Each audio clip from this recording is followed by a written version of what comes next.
It's all right. Can you make my hair look like this? Oh, man, what you want to make your hair look like that for?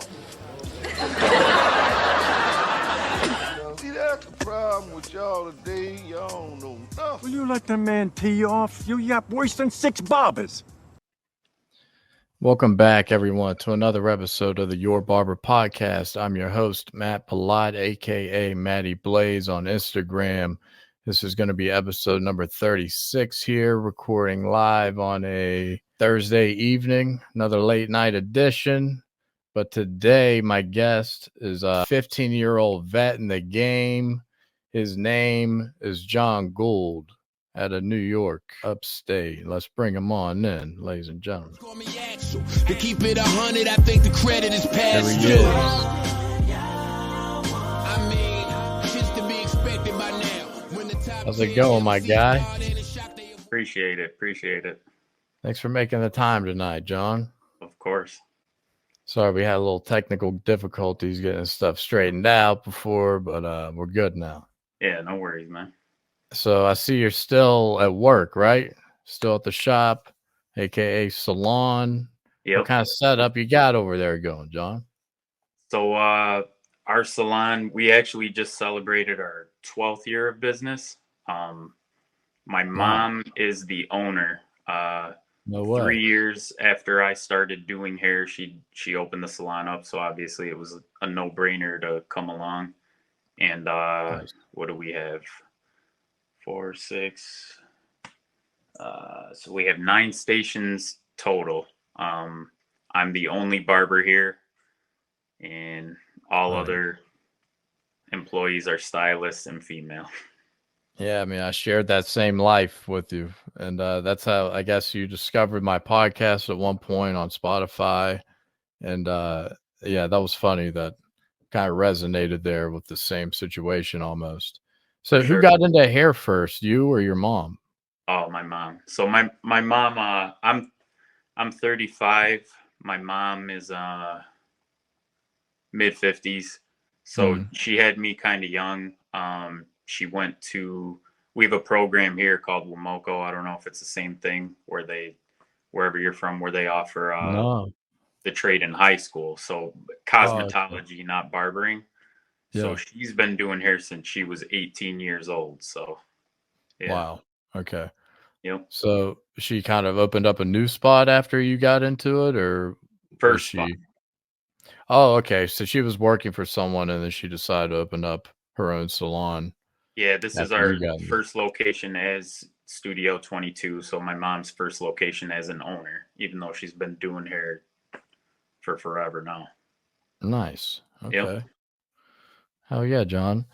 Yeah, I was asking how to pronounce your last name, if it was Gould or Gould.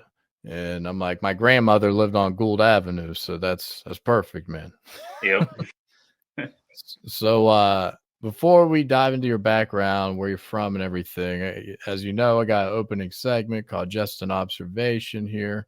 Kind of dive into observational situation at the shop or in the barbering industry typically.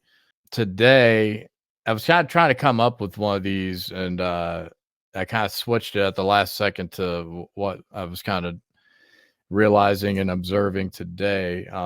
As you know, it's a slow time of the year. You kind of might have a little more time to, rearrange your station, figure out, kind of the plan of attack, and, just try and kill time or promote yourself. I was thinking about editing the podcast, and I had like 5 clients today. That was it. A shorter day on Thursday, and so very slow for me. Yeah, I'm usually like just kind of going crazy because I'm usually pretty busy. So when I'm not busy, I'm just like, hey, boy, let me tell you, it was a slow one today. I'm just walking around, just shooting the shit with people. And but I realized I was like, I had a client that was actually scheduled for Saturday, and he just walked in on a hunch, just seeing if I had anything today. And I was like, Manuel, you saved my life, man. Let's come on, come on in. Let's do this. And I was just thinking about, I was like, this is a good time to kind of pamper and really take time. It's almost like goes back to when you first started, when you were slow and you're trying to build clientele. like this is kind of a good time to kind of give it back and pay it forward to your clients for, you know, some days you're crazy busy, you might expedite some things, you might not, you know, give them the full attention and pampering they need. And just, yeah, this is a good time to work your clients, talk them up, you know, take a little longer in the cut, you know, things like that. And it kind of gives back to your client and, you know, makes them remember why they came to you if they're kind of slipping away maybe. Or so yeah, I just kind of thought that. I was like, you know, I'm gonna give Manuel the best, you know, beard he's gotten in a long time because, you know, I have the time to 100%. When you're at the beginning of your career, like you said, you got time to kill. You're sitting there waiting for walk-ins, and you got all the time in the world to roll the red carpet out and do it at that time. And then once you're busy, I go through the same thought process where it's like, I never want my existing clients to feel like they're on the back burner versus new clients. I try and make a conscious effort of making sure I take care of them the best because they're the ones who consistently come in, support, and take care of us, right? So yeah, like I definitely feel that guilt that like, oh man, I'm neglecting so and so. And that kind of happened recently too, because I had a good opportunity to gain 2 new clients that were a couple. And I'm like, oh man, these guys just moved here. This is a perfect, you know, gain for 2 clients here that'll always come in together probably. And I had a client in between that was kind of showed up early. That was one of my regulars. And I'm like, man, hey, you know, I'm just letting you know I'm running behind, you know, just let them know. I'm like, hey, get a drink, you know, hang out. If you need to get something done, you can pop out, pop back in, whatever. But I'm running super behind today. And that was when I got back from my little Italy trip for Christmas and everything. I was, you know, just getting pounded on at work, trying to squeeze in everyone, trying to make up for lost time. And you can run behind. But yeah, these are days where you should definitely try to do a little more for your clients than usual. And I remember my boss in the shop, like, that's kind of a hard thing to portray to your peers and to your boss. Like, you want them to know that you can be on time, you can be punctual, but you know, you have to, you know, sometimes you have to let your boss know. Like, I remember my original boss when I first started, I'm like, hey, Will, I'm trying to differentiate myself here. I'm trying to I'm trying to stand out while I can. And he's like, okay, I got you. I feel that. I'm like, so, you know, like our beard service, it's 15 minutes typically, but it ends up being 30. But we're not supposed to do anything wet with a hot towel or anything, was the original, you know, order of operations. And now it's kind of all over the map because the management kind of split. But I always put a hot towel on my client's face and just mowed right through with a straight razor because I'm like, it's going to be faster and it's going to look better. And I'm going to retain them because no one else is doing it like that. Sure.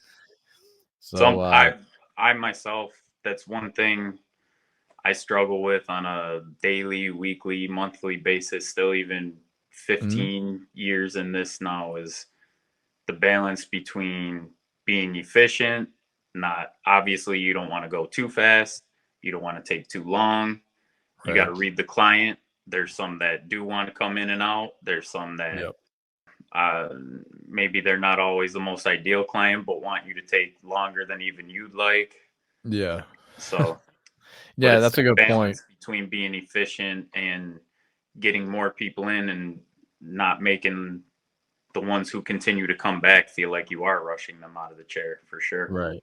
It's that constant struggle, man, that, you know, we're artists and we want to put out quality work, but at the same time, there's a business that needs to be ran and we have to stay on schedule. And so that's always the balance we deal with, I feel like. And it's a good point, that take on, you know, you got to read the client. You know, every client doesn't want to be pampered that long. You know, you might have to get them out. And today when I was in the middle of pampering one, I'm like, what's you gotta go back to work, you said, huh? And I'm like, oh shit, still gotta do this guy's beard and he's gotta get back to work. But he was like, yeah, I had the biggest meeting of the day, that's behind me. And I'm like, okay.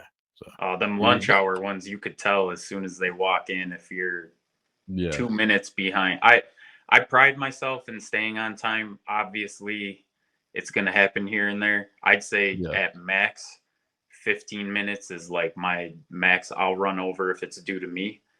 Yeah. Usually I'm pretty good about staying right on time within a few minutes, but you could always tell during lunch hour, those ones who come in and you're 3 minutes over, they're in the waiting area looking over back and forth at the watch, then the way they rush over, The they watch. got to get back to work.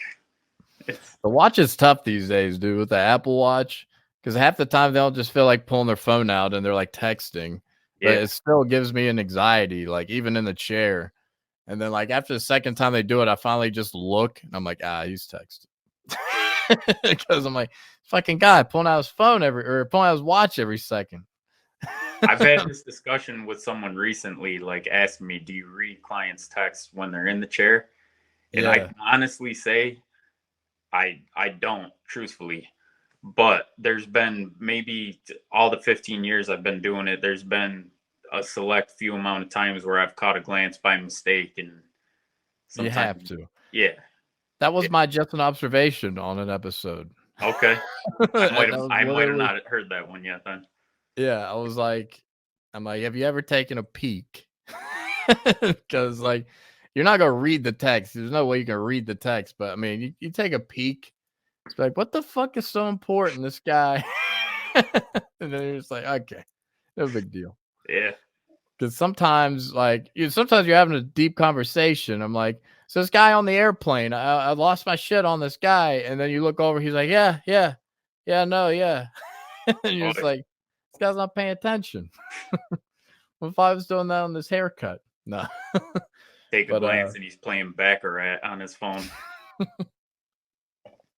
When guys playing Angry Birds. Yeah. I'm trying to have an intimate conversation here. But speaking of differentiating yourself, I had that thought too. What do you do that kind of sets yourself, separate from the pack? What do you do different as a barber compared to most barbers, you would say? You talking in terms of like my location or just in the whole industry as a whole? We can talk as something as little as a technique. We can talk something as macro as a, service or a location or how you do business even. True. I mean, you know what I would say where I'm located, the only other barbers around me, not that I ever pay attention to competition like that, but in terms of what I do to differentiate, the only other barbers around me are kind of like old school walk-in barbershop to my knowledge. And I had a few different areas in my career where I got to specialize in styling and product knowledge and just being in the salon atmosphere around my mom, the other girls here. I could kind of set myself apart with that. Maybe some scissor techniques as well, just due to some classes we've had here. Maybe it's some classes that I've done myself when I don't know if you're familiar with the company Gould. Yeah, of course. With salon, that's like old school salon stuff right there, right? So they're still doing it, right? Or no, where we are is liquidating everything right now. Yeah. Yep. They were kind of doing that when I was in the salon in PA as well. I think they're selling all the product. What they're going to continue doing is color, but I bring them up to say another barber in the industry at one point took notice of me, and he was doing education with Goldwell. And he, even though he was a barber, he kind of had more of a stylist background. And it wound up being a plus for me in the sense that I got to see more of a stylist side to barbering. Not even just being where I was at here in the salon, but through him. And just the whole styling, polishing, finishing a haircut, showing a client how he could style his hair. Because they do have questions. Like, I love the product you gave me, but when I leave, I can't get it to stay how you do when you do my hair. So just, I guess, if anything, that other than that, I do try to pay attention to detail, pride myself in that, and give the best experience in that way too. But absolutely, man. Yeah, that's important. Kind of, have you ever talked a client into using product that didn't want any product that day? You know, some days they want product, some days they don't. I'd Have you ever say been like, dude, you want to try this new thing? You know, you want to try a little powder today instead of the, you know, the regular paste you typically use? You want to try the sea salt spray? Like, you ever put them on to anything when they didn't plan on it? for sure. Like right now, we got that whole broccoli top phase that's pretty popular with anyone from 12 to 25. So Yeah. curls are big. You got kids getting perms, just trying to make their hair curly. So what I'll do is I use the line we carry here, and I'll throw, whether it's like a mousse, a curl spray before I blow dry, throw something like that in. And honestly, the product does the work itself in terms of selling. Like, I'm not going to try and push something that I don't believe in or I don't feel works. I'll Right. never do that. So the product will do it itself. We always carry a good professional line here, and that takes care of it for us. But yeah, Yeah, that's a good call. I mean, like, the way I've always played it is like, you know, just how I build clientele too. Like, I'm authentic. I'm just being honest with you and being a real dude, and just, you know, let it naturally kind of come together. And if I'm not using something, you know, that I truly believe in, then honestly, even if we're trying to sell it at the shop, sometimes if it's especially a cool client that, you know, I'm honest with all the time, it's not like a brand new client or anything, I'm gonna tell them, I'm like, you know what, like, I'm really not in love with this product, but like, it gets the job done. I use this as well. I use this, but like right now I'm having a hard time with the shave, what I'm using to shave with. I'm a big I discovered this product by Jack Black called Beard Lube, right? okay. Horrific name. But dude, it's like a shaving Like Jack lotion. Black. Yeah. Okay, It's through Jack Black, and not the actor. no, the Okay, brand. It's like okay. a blue bottle. It's a pretty, like, you know, upper tier product, but we used to carry it and we discontinued it. And the beard lube was just like a random thing that was kind of mixed in. You could use as a cocktail with something else to kind of help the lubricant, the glide of the shave. So I start shaving my head with it, and then I just started using it by itself for my shaves. I just lather it on, put the hot towel on top of it, and dude, like, best shave every time. Doesn't leave a crazy residue. It doesn't dry up fast. And so now we discontinued it, and I'm like, oh man, I might actually have to buy this shit now. so You're I'm talking, you're using using it on beards, everything, shape ups, all that as well before, um or no? typically on shape ups, I might go dry with the razor if it's like front lineup, or I might just throw the regular lather on. I'm old school with Or the leather too. I don't really. yeah. There was a time where I was trying to use the shave gels, but it's just something like about the old school hot lather machine. Yeah, no. Well, Got that's to what fit. I'm doing right now with some of the products I'm trying to fill the void with, because I'm like, maybe I'll mix in a little lather with it. Because right now the problem I'm having is it dries out too fast, it leaves a residue, or it just doesn't glide the same, right? The product we're carrying right now and we're trying to get rid of or sell out of because everyone's not in love with it. I'm not going to say the name, but it leaves too much of a residue, and there's almost, I can feel something in it, like texture wise, like almost like it's an exfoliating type thing, but like it's, I don't know, it just kind of bothers me. And I'm a glove guy too, and I can still feel it through my gloves.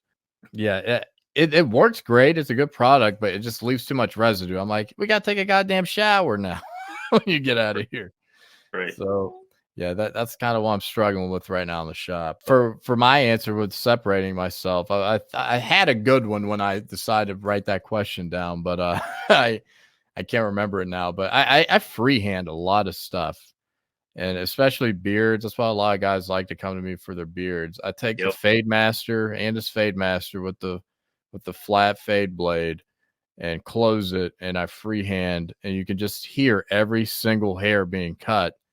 And I walked them through that too. I'm like, you can hear every single hair getting cut. Listen to that. And it just kind of fully immerses them in the beard experience. And then you can just shape and like sculpt it easier that way. And sometimes on like a cowlick or maybe an edge on the crown, I might freehand with that too. And so it just kind of, it's something that works. What, you ever freehand a beard with the scissors or no? Yeah, freehand today. Today, a guy did one of those like curly joints on the mustache, and before I was just sliding in and just shear over combing the edge of that mustache a little bit, just on the longness of it to try to bring it down. I learned that technique on mustaches like that would just shear over combing it like that. I'm like, it's so simple, but it's like I feel like a lot of people don't do it.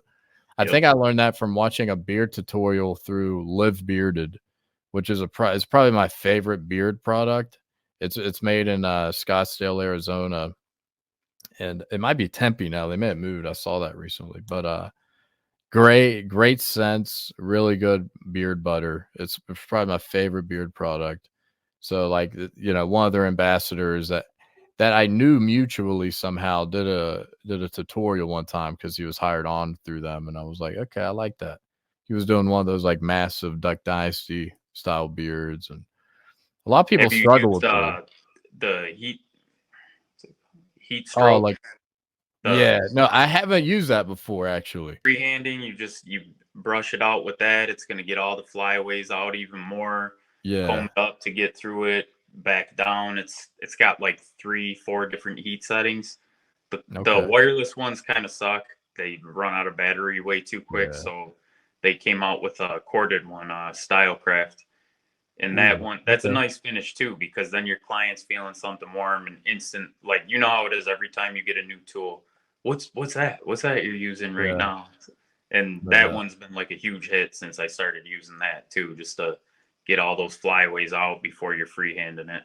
Yeah, that's a good idea on because one thing I struggle with and one thing I adjust when you say I just freehanded, sculpted, I got everything perfect right now. Now I'm lathering up and I'm about to do the shave and I put that hot towel on. Now the beard's all flared again and it's got freebies everywhere, and some might be loose, some might not be.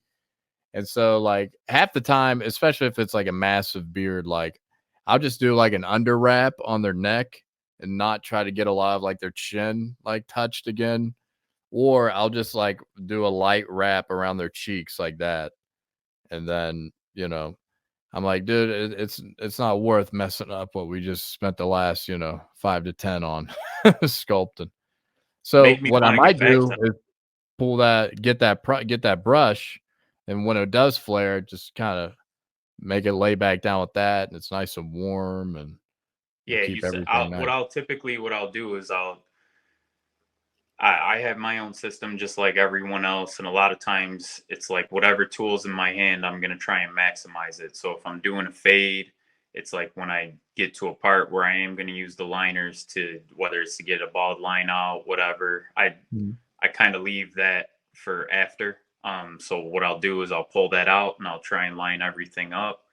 And then when I'm doing that, I'll turn it on. So that way, right before I do it, I'll turn it on. So that way I could get to it. It's warm, ready to go, brush through it. And then I could just hit everything at once.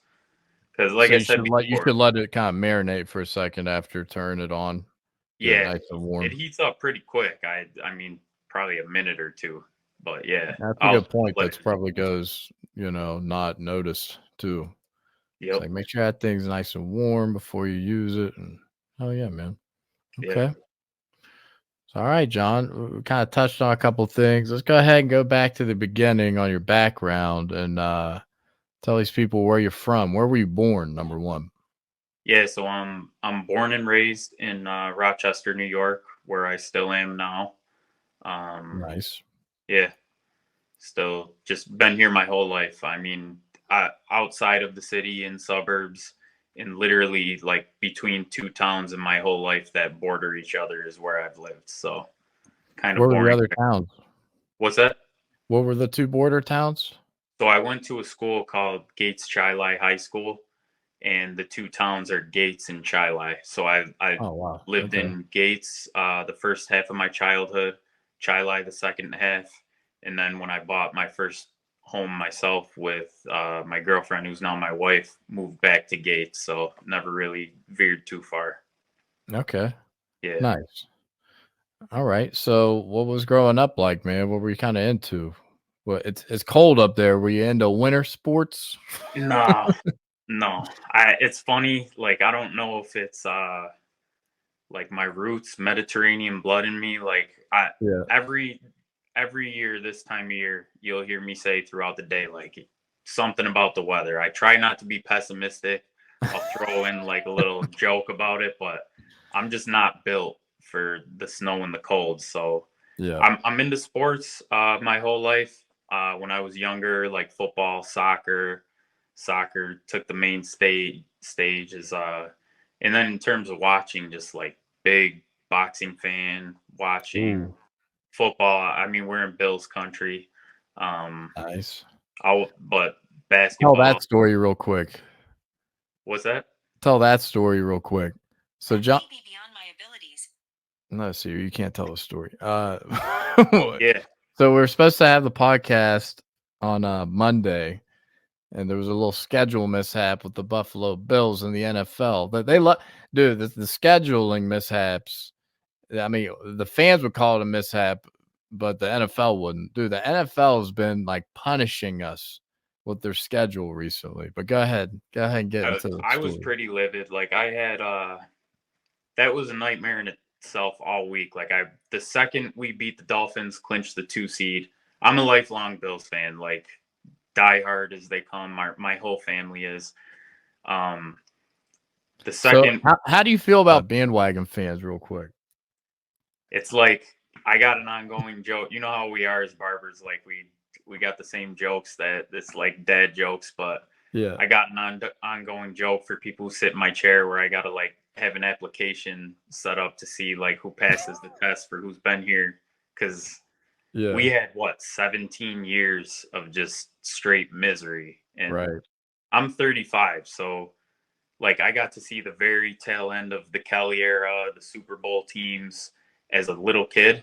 And then Yeah. it was nothing but misery besides that. So I keep tabs. Like I remember the guys who would come in and they're Giants fans. Oh, I like the New York team. And then now that, the Bills are relevant again, like, oh, I always root for the hometown team though. So, I've always followed them and like, but yeah, when I was supposed to come on, I had tickets to the game. I bought the tickets the second we beat the Dolphins to clinch the 2 seed because I'm used to stories of hearing how playoff games will sell out in minutes. And even though I've been to dozens of games, I've never been to a playoff game. So Right. I'm texting my brother, how many tickets should I get?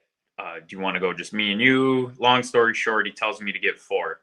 I overpay for 4 tickets because they don't sell out. After they don't sell out, they get this crazy storm that comes to Buffalo, like always this time of year. And people are scared to go to the game. So now I'm sitting here trying to scramble who's going to fill the other 2 tickets. My dad doesn't want to go. My other brother, who's not a Bills fan, doesn't want to go. Your So- dad's like, I got a perfect TV setup right here. Yeah. So we get 6 of us together, lower the cost by splitting it. We're all set to go Sunday. We're ready to go. NFL moves it to Monday. So that's what happened there. Jesus. Scrambling again because one of the kids had work, even though it was on MLK Day. It's NFL being greedy, not offering any refunds, anything for people who, bought tickets in advance for a completely different day and time. But They're already in the green. It's a playoff game. They're already profiting more. I've been going off about that all week. And I found out here Saturday. I got a notification towards like the end of my day when I was cutting. And then when I get the message from you Sunday morning, I'm like, that's something I pride myself in is being punctual, staying on time with things. And I'm like, man, I've been scrambling so much. It slipped my mind. I'm trying to figure out who's coming, who's not. And Right. so that's why we rescheduled for tonight. Luckily you were able to do it, but Nah, dude. I still would have swung it on Monday, but I had a little kid birthday party to go to at a bowling alley, and I'm waking up that morning. Okay, it's MLK Day. We gotta go to the party. Oh shit, I got the podcast. So then I hit you, and then you're like, dude, I'm sorry. And I'm like, that's fine. That kind of works out better anyway. And yeah, I had a 4-day weekend, so it was nice. I'm off Tuesday, Wednesday, Sundays. But you end up going still, right? Oh yeah, we went. So Hell yeah. pretty brutal. I think the temperatures were like single digits. Tailgating, like as I'm sitting here trying to tell people all week, sitting in my chair, how cold it was. I'm like, all right, I'm having scotch. I'm drinking it like it's so cold. I just put the bottle on the ground. No ice needed. Yeah. And we're playing a couple games of Flip Cup before we go in while we're tailgating. So I'm using water because I don't want to just continue to drink the whiskey. The second I pour it in, as I'm waiting for my turn, it's turning into Frozen. ice and slush, like instantly, just freezing. Damn, dude. Well, because I mean, for the people that don't know, the tailgating environment with Buffalo fans is Different. like one of one, right? Different. How was that still like kind of on full blast, yeah. or was it kind of, hell yeah? Yeah. Like, even with the snow, they're doing like backflips, just like pile driving into the snow. Yeah, we didn't see anything too crazy in our lot. Like, we just drove in.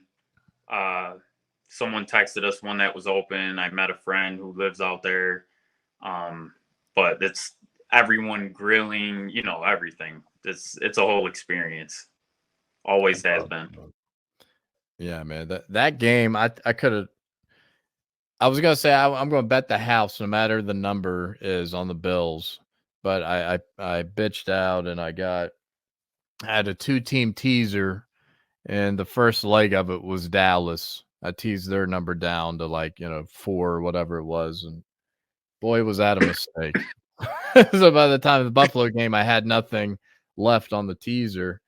So I just kind of enjoyed it and watched it, or looked for a live betting opportunity, which usually would mean something like the Steelers score first and then I pile on Buffalo, but didn't happen like that. And yeah, man, it was fun watching that, to see just the snow get thrown up in the air, celebrating then there's a random terrible towel and it gets fucking smacked away.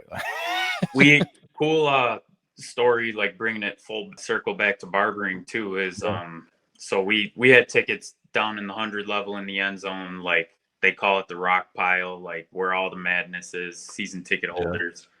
So we're down there in the freezing cold with everyone. I got a kid across the aisle from me where I'm like, it became a thing. I'm tapping my brother on the shoulder. Watch this, watch this. I'm going over, point to my forehead. He's headbutting me. It's nuts. It's Bills Mafia. Yeah. We're down there the whole first half, and bringing it full circle to barbering.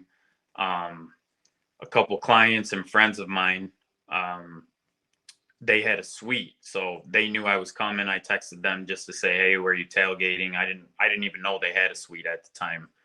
He texted me like, hey, you guys want to come up? And I'm like, I got my little brother, people with me, so if you can get us all up there, that's fine. If not, no worries. So long story short, we wind up getting to go up in a suite, like literally right next to the Rooney family who own the Steelers. You could see them through like the edge of the glass, and their suite beside. So it was like, you got to get best of both worlds. We're down there with the common folk in the freezing cold for the first half, then headbutting animals and in this suite with, it's got its own bathroom and food, everything. But it's one of those things where I'm always grateful for us having the network we do, with so many people sitting in our chair. Like, if I didn't have that relationship through barbering, not that I would go specifically for that, but it's just another perk where, hey, that's my barber. I'll take care of them, bring them up, and they know I'm extremely grateful for it. So it was cool getting to show everyone that side of things there too. Hell yeah, man. Well, where were you when that Josh Allen run happened, where he just fucking broke like 10 tackles? That he ran into, actually. Oh, no way. That's awesome. Amazing. Everyone had to be losing their shit for that play. I'll put that up on the slotted screen. like my top memory at the Ralph to this point just because of like it was a playoff game in my first one. That was insane. I was watching that live when it happened. I was like, "Look at this fucking and he just blew through, dude. That was a hell of a run. Yeah, that kid's Yeah, dude. different. I got a feeling that they could push it far. All the games have been pretty unpredictable and close. The only blowout was really that game, kind of, and the Dallas game. Sure. Every other game was kind of closer than most expected, or just went a way that no one expected. Sure. So I think the Ravens are gonna be in a closer game than people realize. But I still got the Ravens, but I bet on Houston in the spread because it's like 9.5 or something now. So I got Houston, and I like sports talk all day in my chair. I've been saying this week essentially is AFC Championship. Whoever wins, Bills, Chiefs, is going. I think Houston wins, and then whether it's us or Kansas City who win, I got a pessimistic feeling that it's Kansas City, but I think Houston gets throttled next round and kind of runs into that rookie wall. They finally hit the wall. Yeah, We'll I love D'Amico Ryans. I think he's crushing it. Did you see that play or that video of him calling the pick six? One of them, No. the linebacker that picked it off. He's like, dude, you're going to jump this route and you're going to have a pick six. And then bam, it happened. And he's like sprinting down the field. But yeah, I thought that Miami Kansas City game, I didn't think the Dolphins were built for the playoffs because I mean they're just I like Mike McDaniel. He's a Shanahan guy. I'm a Denver Bronco guy for life. Yep. Kind of like you. I grew up. I was a little too green still to get the back-to-back Elway championships, but I was there, fully immersed in all the merchandise my dad had at a sports apparel store growing up. And those were like the first Super Bowls that resonated with me. Like I was just telling someone this when that I first was a kid. Super Bowl was one of the best ones ever. Like Elway it was a really my good hero, game. like originally. He's even as a Bills fan. Like those ones were kind of what roped me in initially. It was a fun time for sure. And the video games started coming out. You could play like Blitz with John Elway, Blitz. Get some Madden, and Yep. But Denver's gonna have to draft a quarterback, aka buy a lottery ticket. That's what people don't understand about quarterback. It's just like there's so many good ones this year. I was like, yeah, one of them might pop. One of them out of all of those fucking guys that are supposed to be so good. And it's like, we couldn't. We were in this purgatory before after Manning. It's like we're back there, and it's just like you get a Hall of Fame stud like John Elway can't even pick one. Like it's not easy. No, it looks like all situational too. It's like anything in life situational. Like where a guy is placed, everything. It's pretty wild to see actually how it unfolds. Like in every scenario, all situational. Absolutely. Okay, so let's get back into your background, kind of moving forward. So, grew up a Bills fan. Sports is in your life. Did you play a lot growing up? Like, I played football as a kid. I kind of switched gears more towards soccer. Played in high school. Did you get shit for switching to soccer from your football brethren? Any? Nah, I did it at such a young age that I didn't. I got you. But like in school, it would always be that way. Like they're calling soccer players fairy, soft, whatever. Obviously, that is, but no, not really. That's what I was wondering. If it happened in high school, you get your balls broken probably a little bit. Yeah, for sure. I mean, I was never good enough to play like at a collegiate level or anything. And then never had the makings of a varsity athlete. There's the Sopranos reference. But yeah, and then towards the end of high school was kind of like where I started just screwing around everything but the right things, which is kind of like what eventually did lead me to barbering. Like after that, I mean, just to jump right into it, long story short, after I graduated high school, I got into some pretty big trouble when I was 18 years old. Wound up in jail for about 5 months. Took some charges where they tried me as an adult. They didn't seal my record. So this is about 6 days after I graduated high school. Fast forward, get out, and it's like I worked at a local grocery store. I'm not sure if you've ever had a Wegmans where you lived at all. Dude, Wegmans is a shit. The greatest. It's the best grocery store. And dude, It sounds don't get funny, me but started that's what about we have to grocery be proud stores, of man. here in Rochester, New York, is we're the home of Wegmans, but you don't understand until you go. Like, there's people on the checkout like giddy to see you.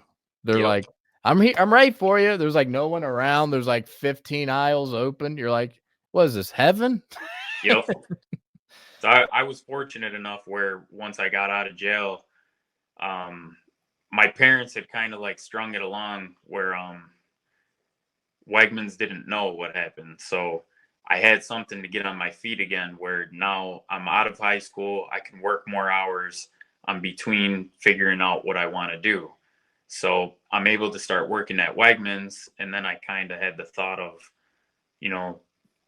do I want to go to college? I've always hated school. I barely finished high school. I had to get a tutor my senior year and do it from home to even walk the stage. It was a miracle in itself. Did you ever go to summer school? Yeah, every year, every other year. Summer school My all-star, issue my was- man. The common theme was he's capable. He just doesn't apply himself. If I could, God. I'd be rich The if amount I. of applying yourself I would hear Yep. too. I was the same way, man. I hated school. It just, I was telling this story today because my wife teaches Spanish. We were in Italy. My client Manuel today, we're talking about, do you know how to speak Italian? I'm like, nah, I'll learn Spanish one day. I'd rather learn it first, and everything would kind of fall into place. In school, I took French, but I just took it literally because I heard it was the easiest teacher, and I just wanted to get through it. Yep. That was high school for me, getting through it. Let's get this Exactly. over with. Exactly. I had the genius thought of forcing myself to go to college. So I signed up for community college, and meanwhile, the two charges I had on my record, if I went to apply at a McDonald's at the time, I wouldn't have been able to get the job.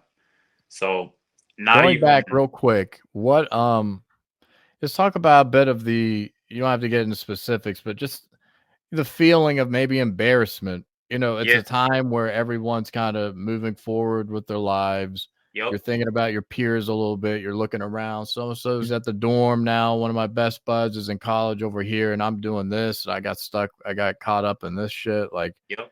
just talk about like the feeling of like, just regret even, or just Yeah. what your folks, what your family was kind of putting you through too. Cause I'm sure that wasn't easy. Were they 100%. supportive, or were they kind of like, I'm fortunate where I have just a huge family that's always been there for me from the Great. start. With what I did, I had no business running with certain people. I was doing certain things I was doing with the family that I was fortunate enough to have.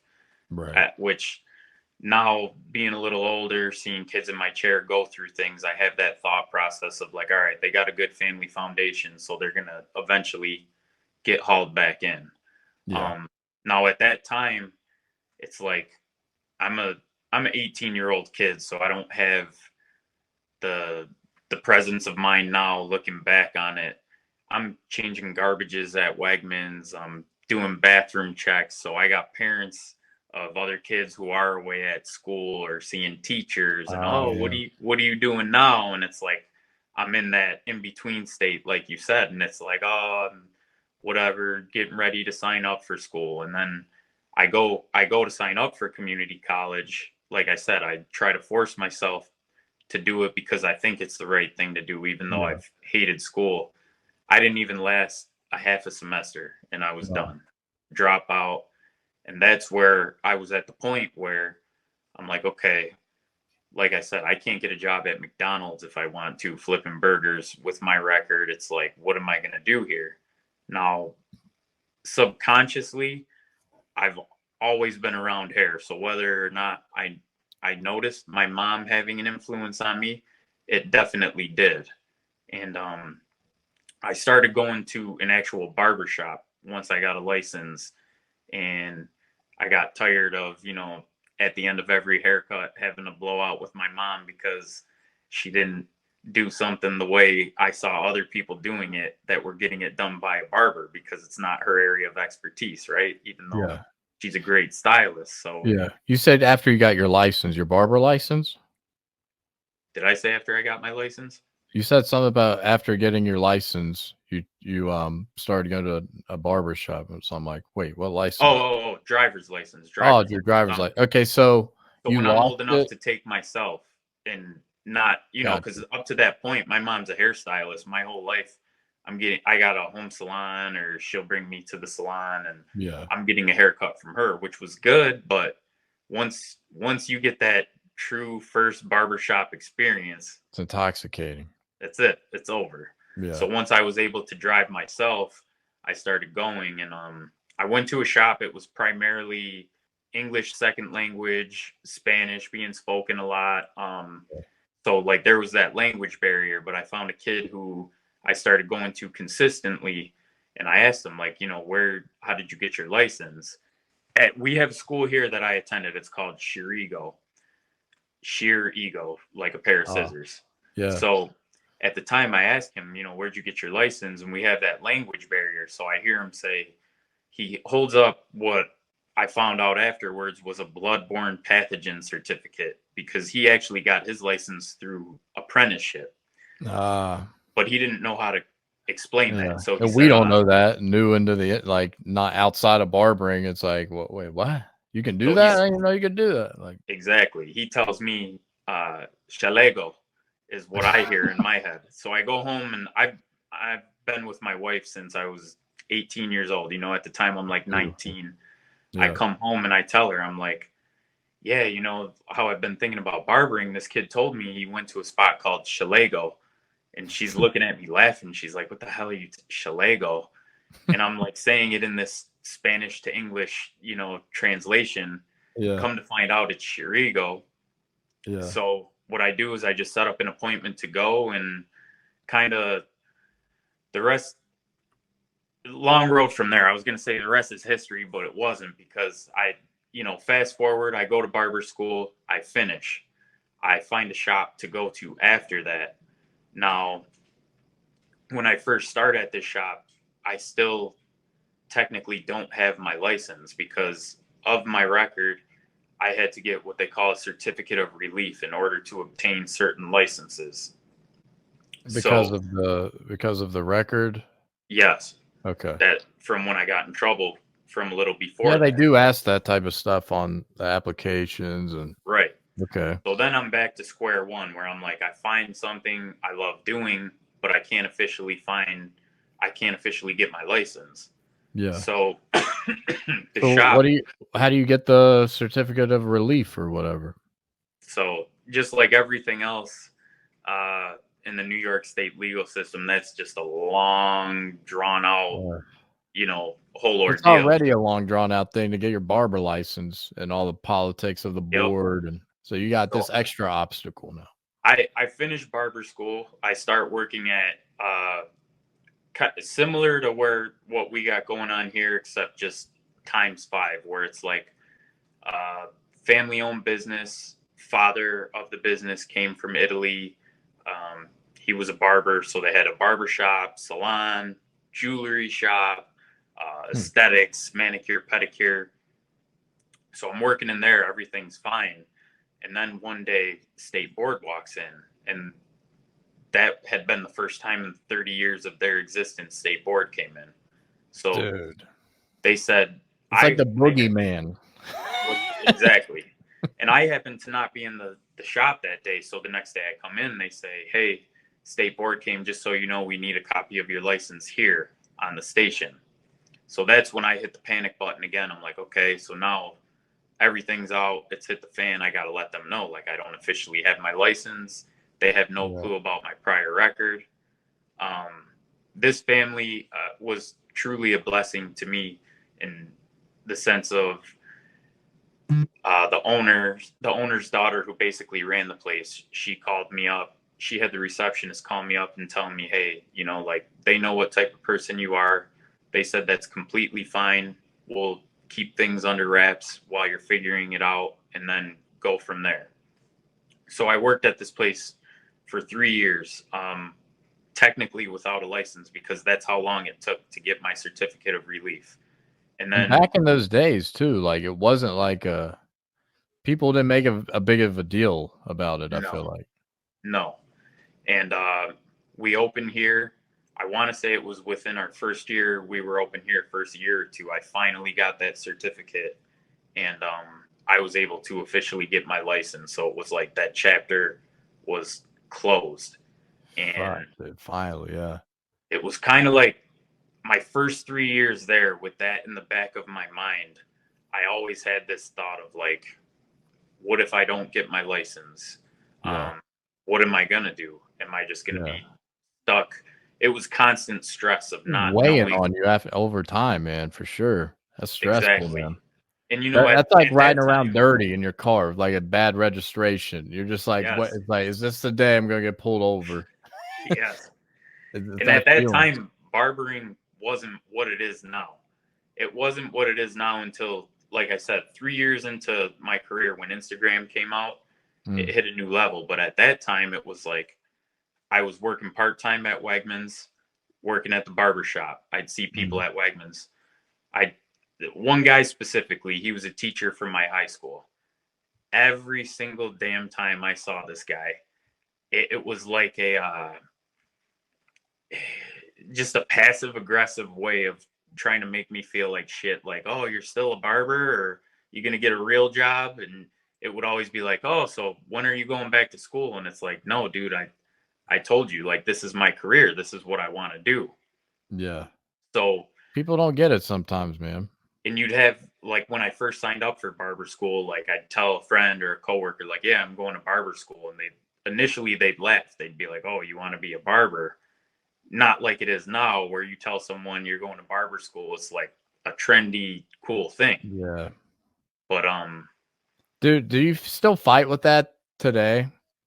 Just someone that's not familiar with the industry, and it's your first time meeting them, and truthfully, have to- don't.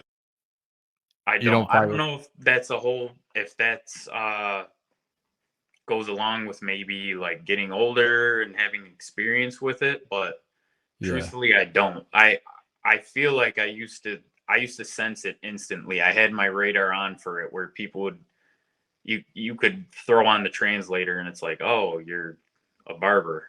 Yeah. But now it's like I get a different reaction every time. It's like, oh, that's awesome. Where do you work? Yeah. I think people do view it in a different light now. Like they take it as a serious career that it is. Like, I mean, I deal with the struggle of, like, my wife's in academia, right? So, like, there's all these professors around. It's, a big gathering or something. And anyone that's not in academia, you feel like such an outcast. And, I'm 5 years in. So, like, I'm kind of like, it's always been probably at a trendy level since I've been in it. Sure. But, if it's not a guy that's into going to the barber, it's really hard to kind of like make them understand this is a bona fide career and I'm fulfilled. It's not even about the money, and I do well in that area too, which is like you try to make them understand that too, because Secondary. yeah, it's an overplayed saying. Like I've heard from different mentors or people who've been in this industry for so long, like if the passion is there, the money will follow. Yeah. And then once it leaves, it's gone. And it sounds kind of far-fetched, but it's so true. Like even for myself, like once we did officially open here, and I felt more of a sense of responsibility for myself, even though I'm forever grateful for my mom for opening this salon and giving me a platform to work harder and have that sense.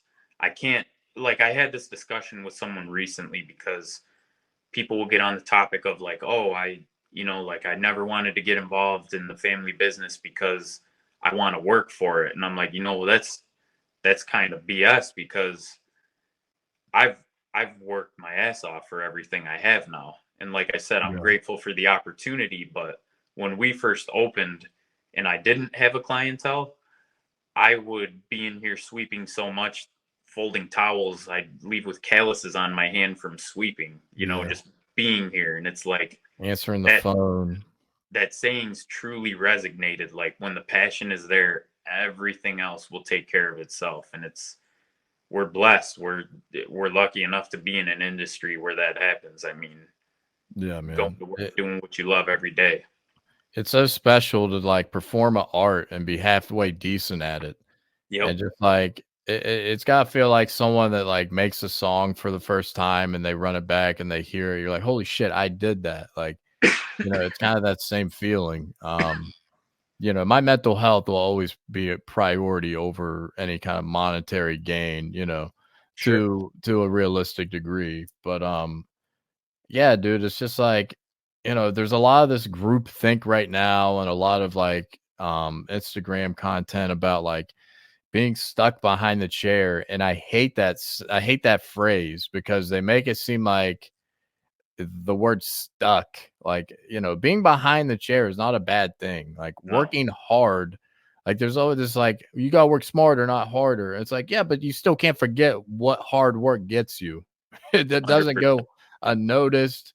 It doesn't not add up at the end of the day. I mean, like hard work is important. You still have to have that hard work, lunch pail mentality to achieve and to progress even from getting out of the stuck behind the chair shit. And 100%. Being yeah, stuck behind the chair, like I'll use the same word I just used, is a blessing. That's business flowing. That's hair hitting the floor. I mean, like those, like you said, it's not monetary in your mind, but at the end of the day, we have families to feed, and it takes care of itself, even though you're not thinking of it in that way. So it's a blessing to be stuck behind the chair. Yeah.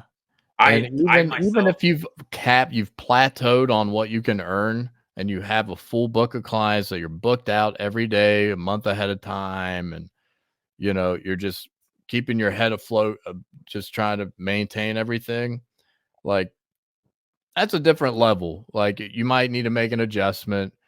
You might be getting burned out a little bit, beat down a little bit. Like that's different. You might need to make an adjustment to kind of lighten yourself up or, use all the monetary gain to try to leap forward. But there's still nothing wrong with being behind the chair and earning the traditional way. And it gets promoted to like people that are like in their first year or two of barbering that like, you don't want to get stuck behind the chair. And it's like the people like 20 years in, and if they're in that position still, they're in it for a reason. They like it, that they feel like they've progressed because they've overcome what it was in the beginning, what barbering was, how slow it was, how you're looking around the room wondering why you're not busy, how you're getting in your own head. I mean, dude, the anxiety hump of barbering itself, to overcome that is a special feat. Like, dude, I've mentored a few people now that I've been doing this. Not that I've been doing it forever, but now that I've been doing it long for a enough, little bit. And the first thing I'll tell them is like, I sucked when I first started. I don't go around telling everybody I'm the best barber in the world, but I say that to give them the confidence of when they make a mistake, because I tell them, I said, it's not a matter of if you're going to jack someone up, it's a matter of when. And you're going to do it. And it's just about how you get over it mentally. And if you are lucky enough to get that person back in your chair the next time, show them that you have improved and they're going to notice. I mean, one thing that haunts me still to this day, not haunts me, it did haunt me for a while, but my first ever skin fade at the first shop I worked at that I referenced, I was fresh out of barber school, zero experience outside of barber school, and I'm booking on 30-minute slots, skin fade, whatever it is, beard, skin fade. I got a guy who's got super dark hair, coarse, it's a tight amount of time, skin fade in a 30-minute period. I'm looking at the clock, and the guy who's mentoring me at the time, I was very fortunate to have a great mentor at the time, guy I worked with at the shop I started at. And you want to make him proud too, right? Exactly. He's old school. He's trying to teach me how to use the 76ers, and I'm coming out of barber school using masters. So I'm using the 76ers, and I'm like, all right, this is going kind of good. Then I look at the clock, 25 minutes in, like, oh, I thought I'm 5 minutes in.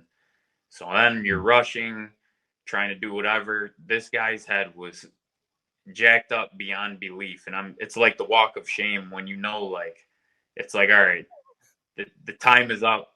The more I try to fix this, like, there's nothing I could do. And Yeah.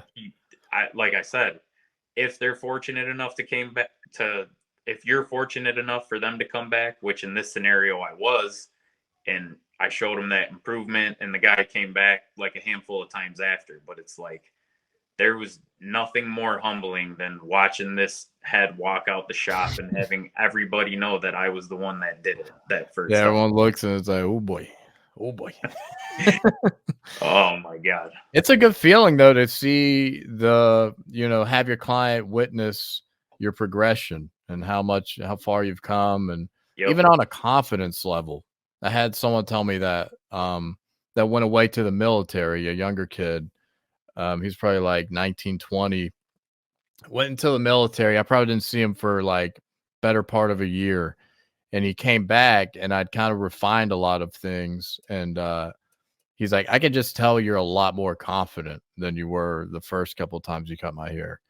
And I don't come off as a confident guy, especially your first time in my chair. I'm going to be real and honest with you. And I'm like, hey, man, this is a learning process.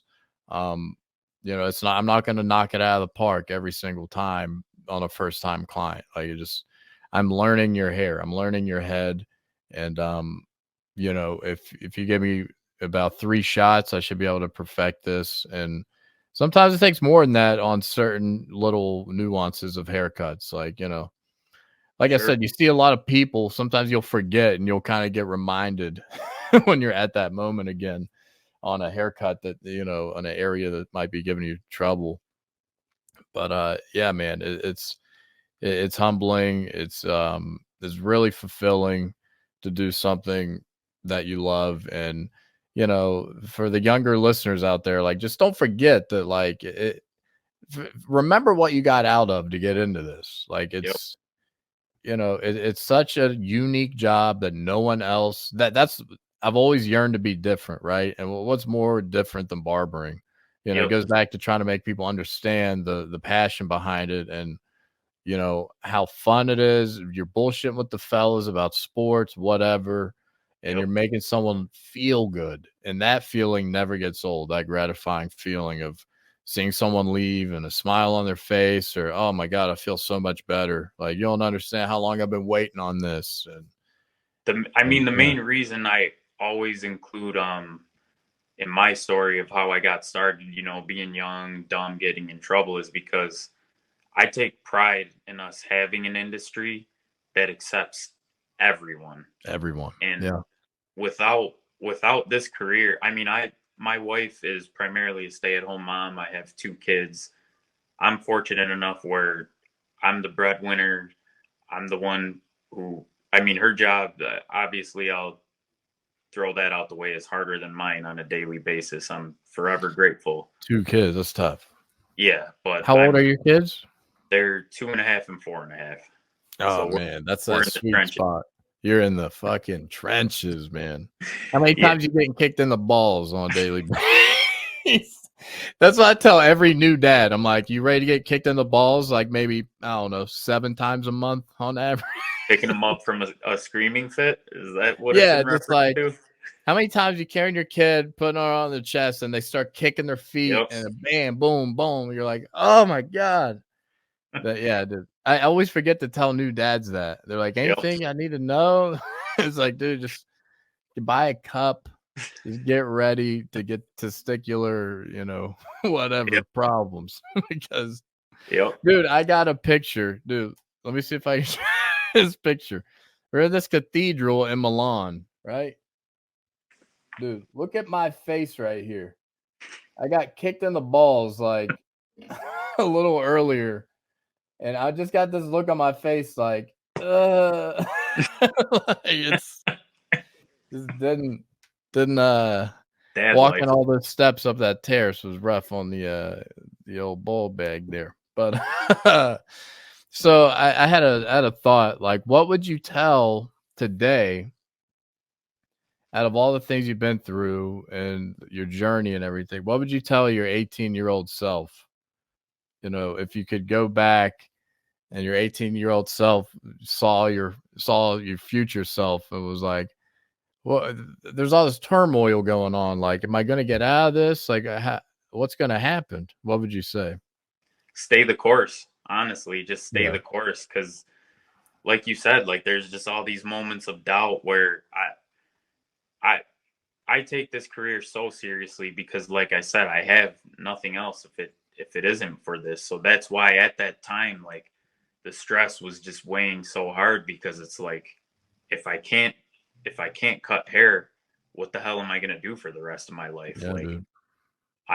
So I would just say stay the course, honestly. And I had a moment in the barbering chair, and like, a lot of people think I'm crazy when I share this. I get goosebumps every time I tell this story. Like, I don't know Yeah. if you're a religious person at all or spiritual, but More spiritual. I was raised Catholic, but I'm more of a spiritual guy for sure. so regardless, I don't know. Do you remember growing up, like late 90s, the show on TV, Touched by an Angel? Yeah, yeah. So I had a real life experience with this, and people could think I'm off my rocker. I don't know what I'm talking about. Not on any drugs or anything at the time, so that's Yeah. out of the question. But I'm at that first shop out of barber school, and all of this is going on, that time of turmoil, like you said, where I'm like, am I going to be able to get my license? Am I not? And I had this guy come in. For the life of me, I'll never be able to remember his name, but he comes in. First time I've ever seen him in this place, like, since I've been working there. Old guy. He's got that, like, just jokester mentality. He sits down, cracking jokes right away. Old people are my favorite, man. Oh, it's the best. And he's sitting down in the chair, and out of nowhere, it was like I was paralyzed and verbally paralyzed in a way where I couldn't reply. Something happened where I felt this aura, and this guy just says, like, I know you're going through a lot right now and you're going through a hard time, but I just want to let you know that everything's going to be okay and it's all going to work out.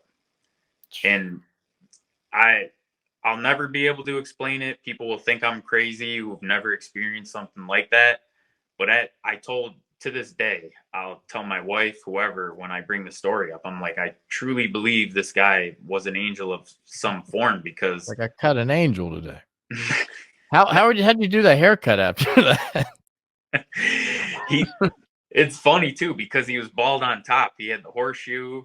Yeah, okay. Glasses, like I said, jokester. Never seen him before or after, but that moment will resonate with me for the rest of my life. And it was just like, it was eye-opening, and it gave me a sense of, like, relief. And it's funny because once I got to the point where, like, I get my license, everything starts to work out, it was like this career played such a big role in just, like, being the center of everything for me. Like, like I said, I can't say enough times, I don't take it for granted. Like, I'm thankful every day I get to come to work and do what I love.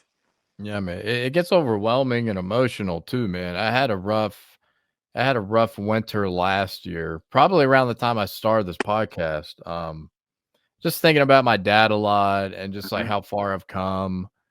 And I lost my dad in 2015, and like, he never got to meet my daughter, never got to see how far I took barbering and everything. And he never really wanted it for me either. I So do there's that. remember hearing on some of your previous episodes. Yeah. So Yeah. there's that deep, like, feeling of like, man, he would have been proud. Like, I would have got to show him this, and 100%. just like thinking about like how far I've come, and just like how, like, you know, I'm still nowhere near done for sure. But like, going back to my wife, you know, we kind of almost get a divorce every year we do our taxes, but I sent her my My wife's a W-2. CPA, so I avoid that. But Oh, dude, you yeah. got it made. This is a nice time of the year for you to get everything kind of every nook and cranny you can get under to figure out how to, make it happen. Oh, But dude, I'm so hands off. Like, I feel kind of stupid on a daily basis. Like, it's always like, oh, how much does that cost? How much do you pay for that? And it's like, I don't know if people think I'm making it up. I'm like, oh, I don't know. I gotta ask my wife. yeah. She handles all the That's what I time. tell people all the time. Like, dude, barbering even made an idiot like me like successful to a degree. Like I'm someone that like went to the bathroom during math class to avoid going to the board. That's what we're talking about right now. So like I can do barbering, like anyone can do it and feel great in doing so. But I say that to say, like, going back to someone told my wife when we were kind of struggling in Arizona and she was getting her PhD and I was in barber school and trying to scrape and getting by. And she had a mentor that like very wealthy, and her husband passed and left her this massive estate and just pool guys, landscapers, maids, that whole deal. And one time when my wife was like working with her at her house, she's like, "What's your husband do? What's he? Oh, he's a barber. Oh, I'm sorry." And I'm like, you got to be fucking kidding me. And I sent my wife my W-2 today, and we make the same amount of money right now. Sure. In my second year in barbering. Sure.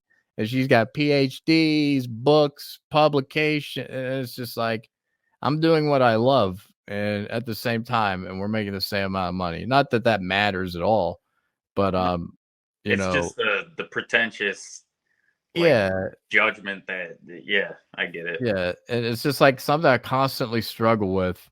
Because maybe it goes back to my dad thinking about it, or just going back to my upbringing of just like people not understanding what this thing is, what this thing of ours is, right? This thing. No, it's true. But people see you. I mean, people see you making moves in life, whether it's acquiring real estate or vacationing, doing other things, and I think those are the things maybe for me throughout time that have kind of like silenced all that, and why I say now that I don't see any of that.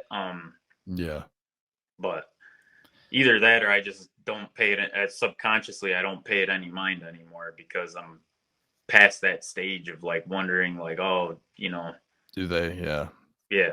But I get that. I need to get to that state for sure.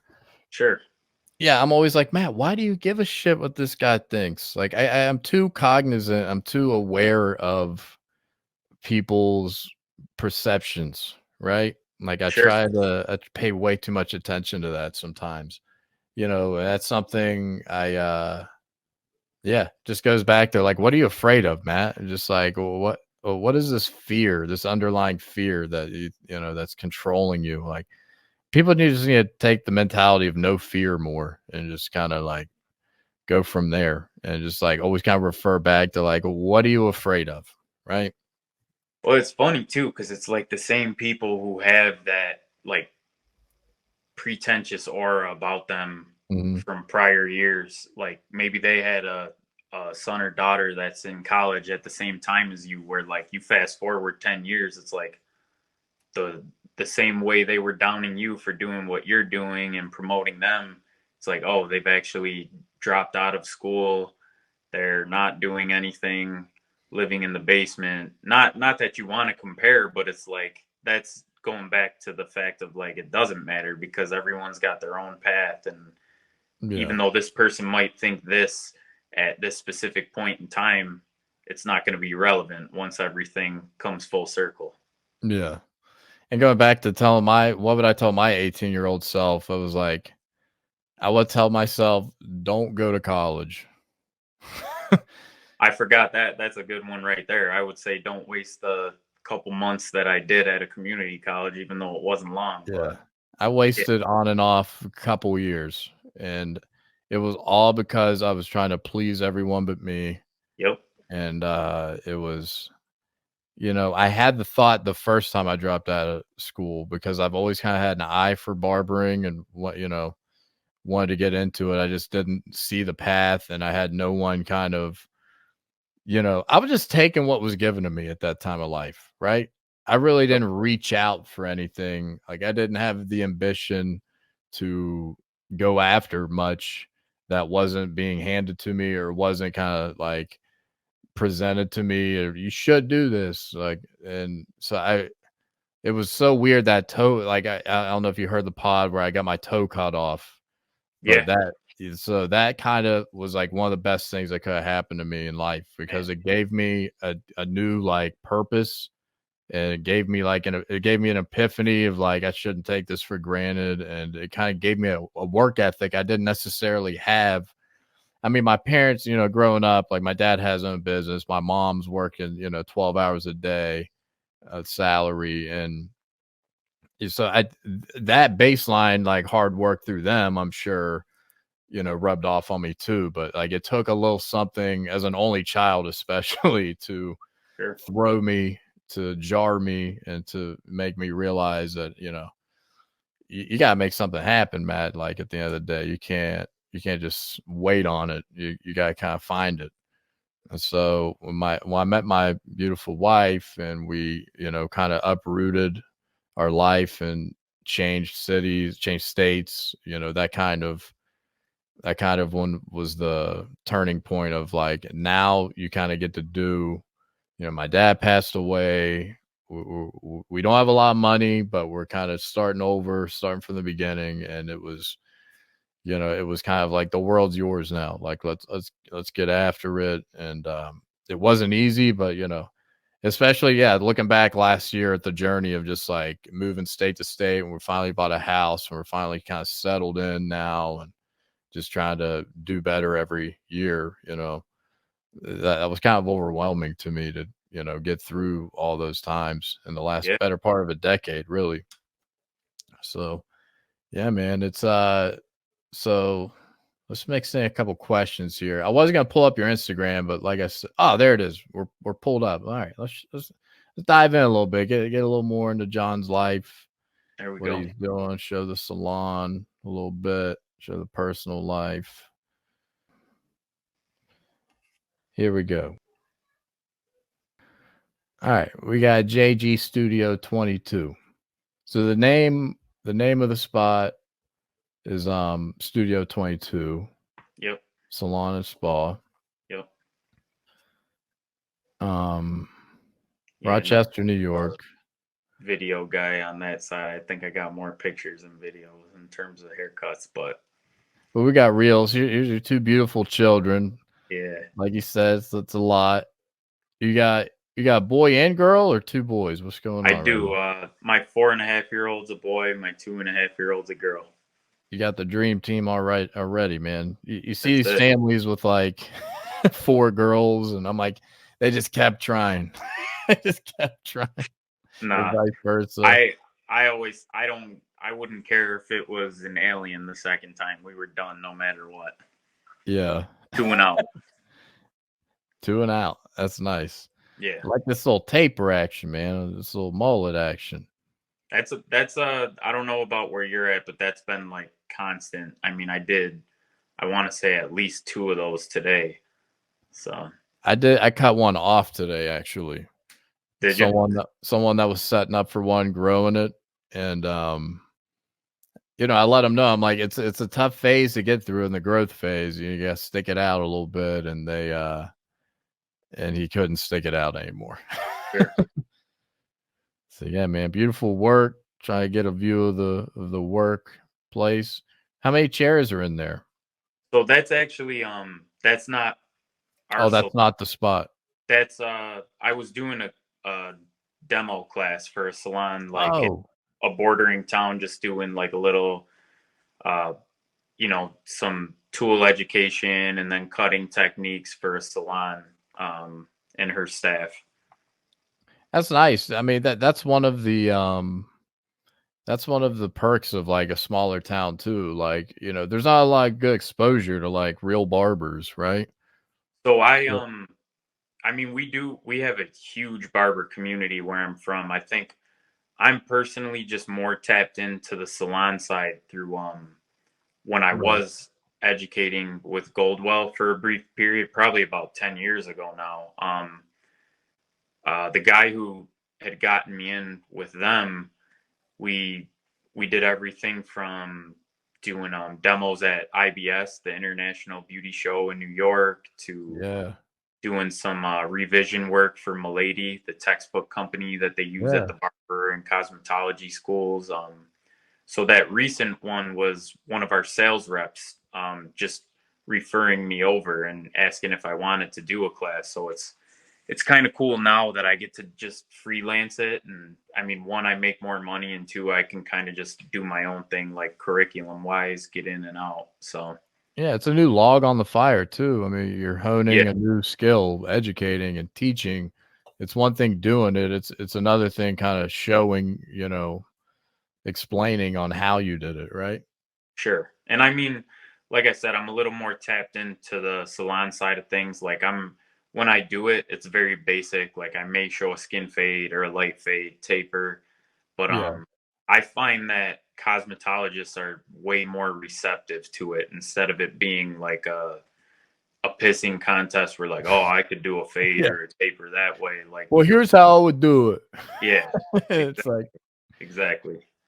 But I mean, that's smart. I almost kind of fell into that because I had my boss's sister was in like hair school at the time, and she would come in, and the director of the program would kind of come in and see my haircuts, and she was like, well, maybe you could put on a class. So I almost kind of got into that lane at the you know, cosmetology level, and they want to learn about these styles. Like they want to be capable, and it's a nice like kind of niche to kind of get in that salon market and you know, showcase what you know and kind of share the knowledge and everything, right? I mean, honestly, where the industry's been as a whole is like the barbering side of things is getting more into more of a Cosmo feel, and then vice versa.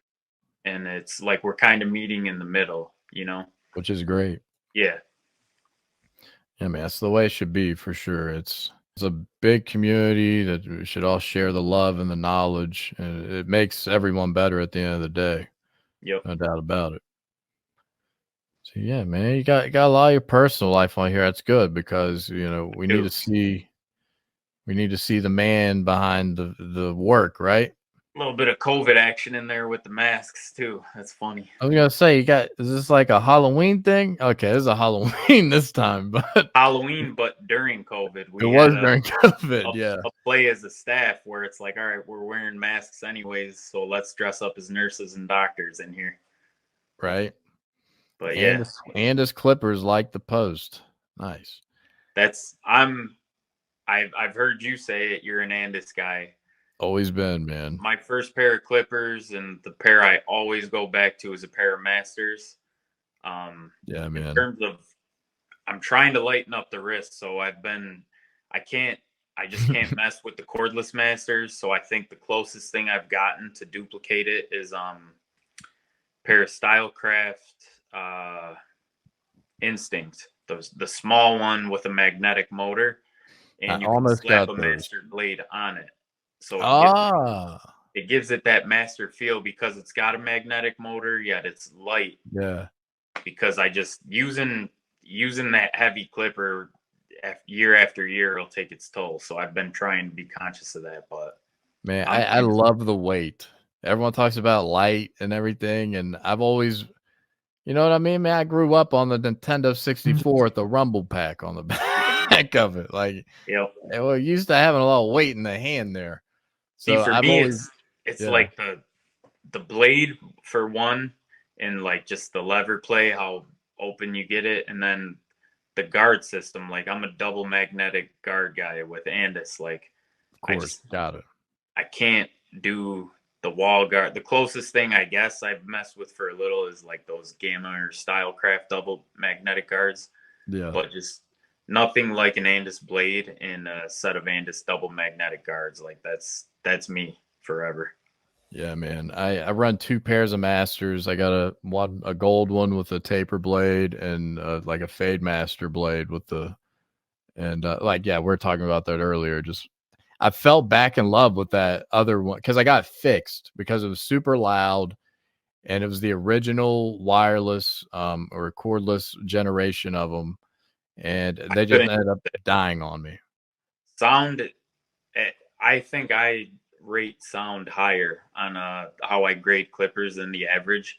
If Yeah, I got to sit there and try and talk over a weed whacker or lawnmower, it's yeah, out of the lineup instantly. I can't do it. it's tough. Masters are so quiet, you could hear when back to when I do Oh, the original educate. corded, they're so quiet. Yeah, Exactly. And when I'm doing the educating for salons, one thing I like how they pick up on things a little better too, is I always say, like, not only am I looking, I'm listening. And when you cut with masters, you hear every stroke. Like, it's different. it's beautiful. Yeah, a lot of my coworkers was talking about bringing back the corded master, and I can't bring cords back into the game. I'm too far out of it now. So, but when I got those original cordless generation ones fixed, they added 3 updates to it. I sent them in. They took care of it on the house, right? Yeah. And they're a lot more quieter. They're not like the originals, of course, but they're quieter than the Gold ones I have, because now they're starting to go that way on the loudness front. So I'm like, oh man. But yeah, I fell back in love with that fade blade, and I feel like it shaves time off of your haircuts. It mows through, most textures, and it's so easy to freehand with. And I've really had fun kind of getting it back into the arsenal.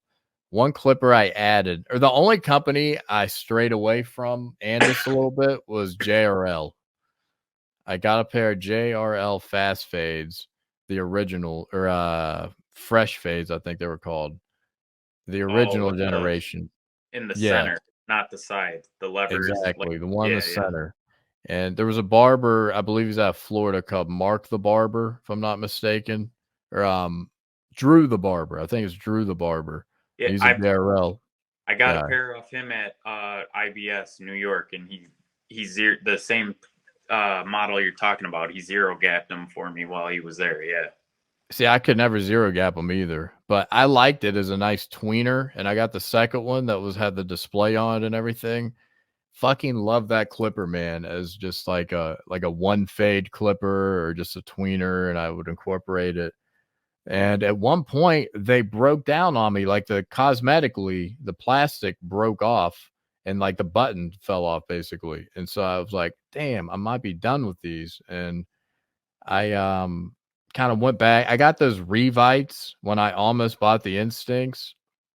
And so I kind of put a fade blade on those. And when my other masters died with a fade blade, I just switched those, and those kind of took on the burden. But I got my first pair of Babyliss, those brand new, all the system. They have like 3 different, they have like the clipper, trimmer, and shaver all have that battery. You can, yeah.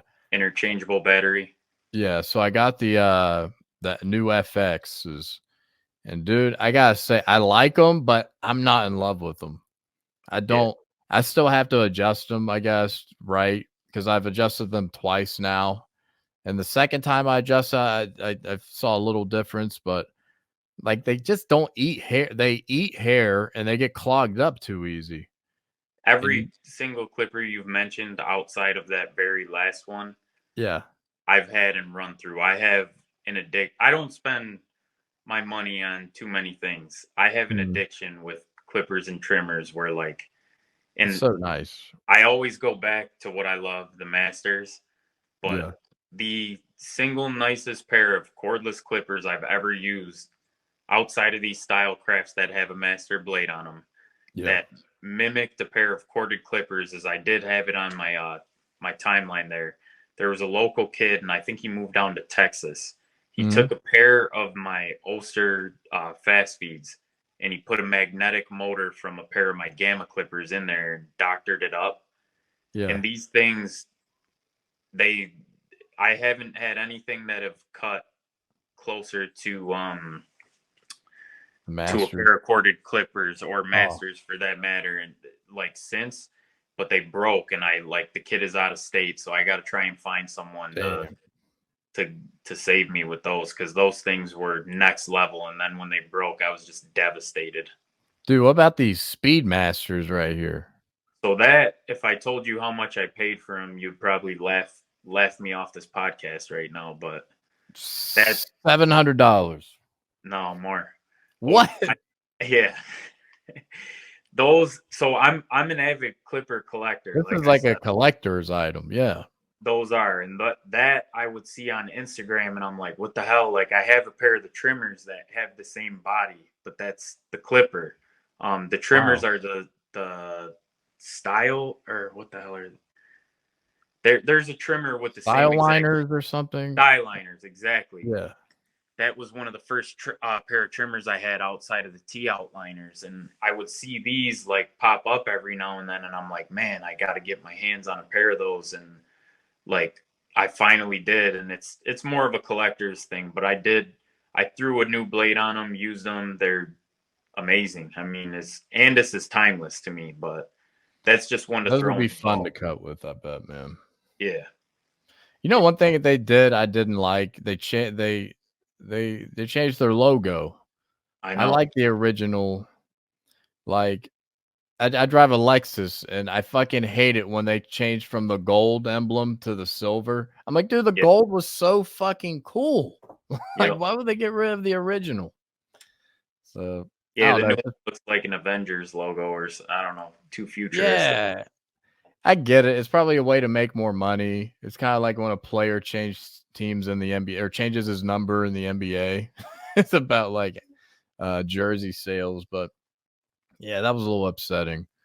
But so moving forward here, let's do a couple quick fire questions here. Sure. As we kind of close out. We're running a little long, but not mad at it. Let's talk about you kind of earlier. You were talking about messing up, right? There's a new barber that can happen, right? What are some of the funniest bloopers you've had in the shop kind of happen? Funniest, I could think of two instantly. One very early on in my career, like I'm to the point now where technique wise, like I don't, if for your second nature, right? Most of my cuts, I'm not using anything over a 2 guard. It's clipper over comb. Yeah. I carry up to a 4, and after that, I just tell people I'll use scissors. Yeah. Now, earlier in my career, is it a 3.5 detachable or a true 4? No, a 4 clip. I'll use it at the highest, and then after that, it's scissors. Earlier on in my career, I got the towel laid out with every guard up to a number 8 on there, and I'm using them all.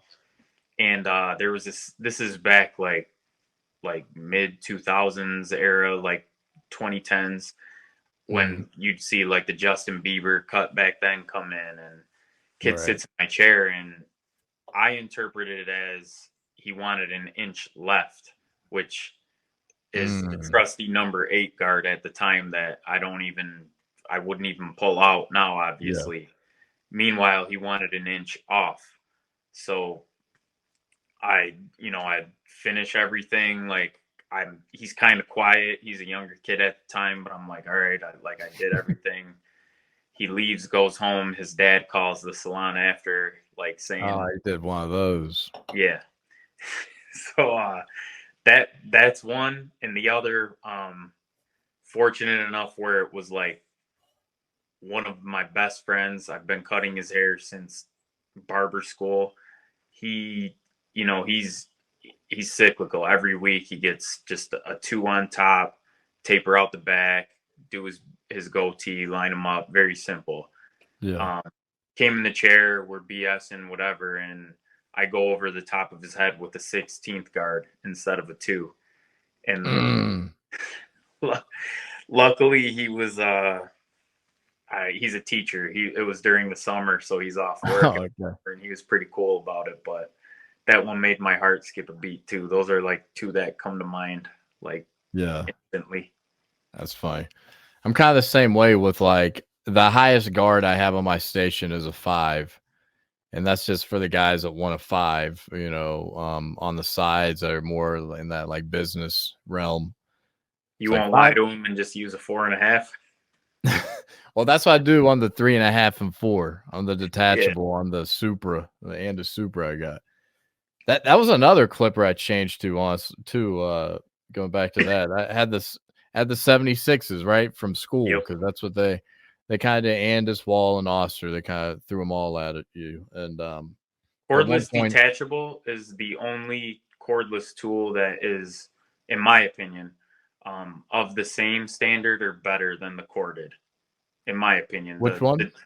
Any detachable. I only use the Supras myself because I'm like I'm an Andis guy, but ever since I've switched over to those, I think before I had like the BGRCs or whatever, I don't miss a corded detachable at all. Like cordless detachables are better or the same in my opinion. Yeah.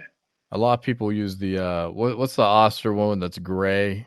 Octane. The Octanes. Yeah. Yeah, a lot of people use those too because they're a little cheaper.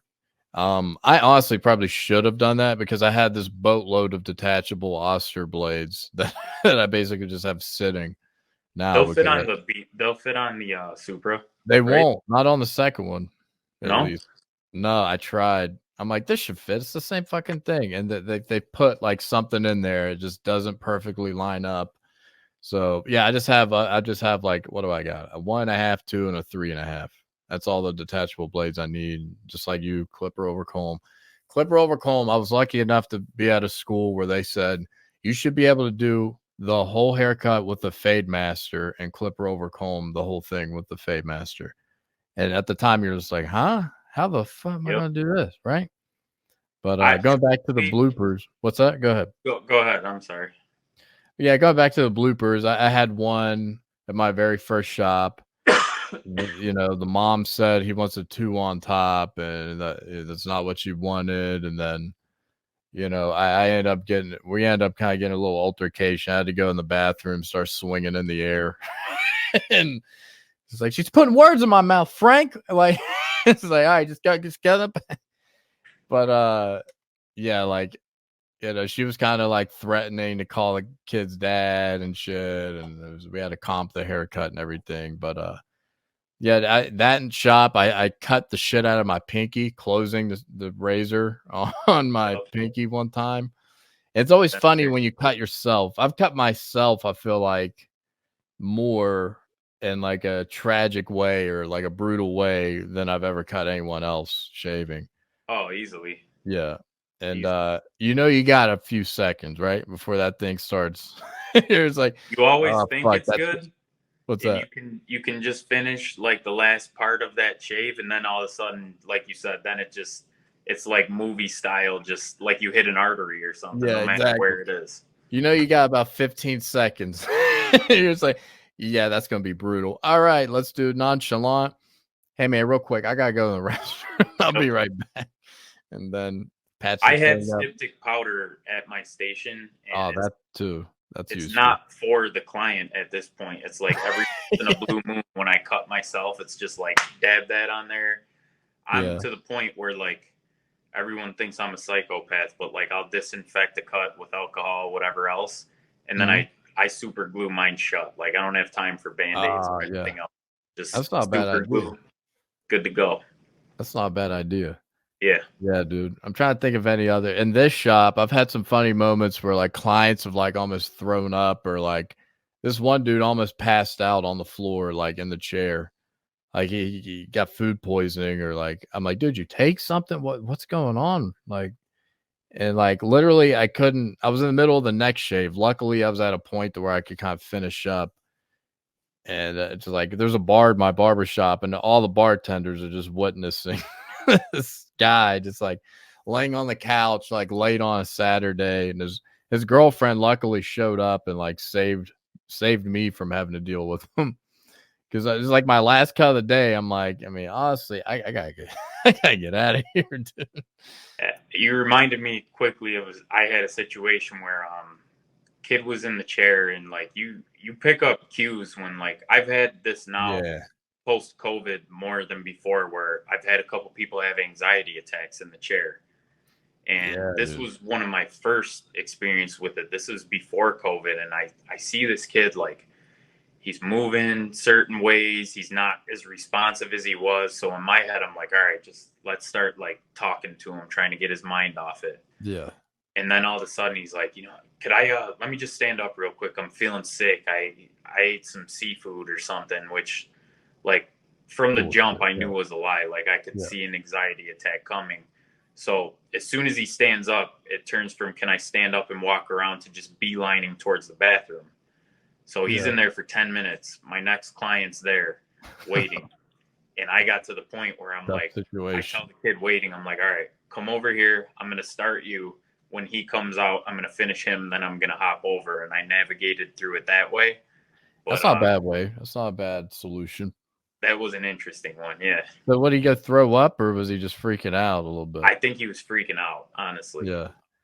It doesn't that feel good too? That's a gratifying feeling of like someone that's super nervous. You could tell they're nervous. And by the end, they're like, wow, I don't know why I was nervous, or like just, and not even on like a, how the cut turned out aspect. It's more of just like a feeling comfortable. Welcome. This was completely separate from that, because he had come in for like years before.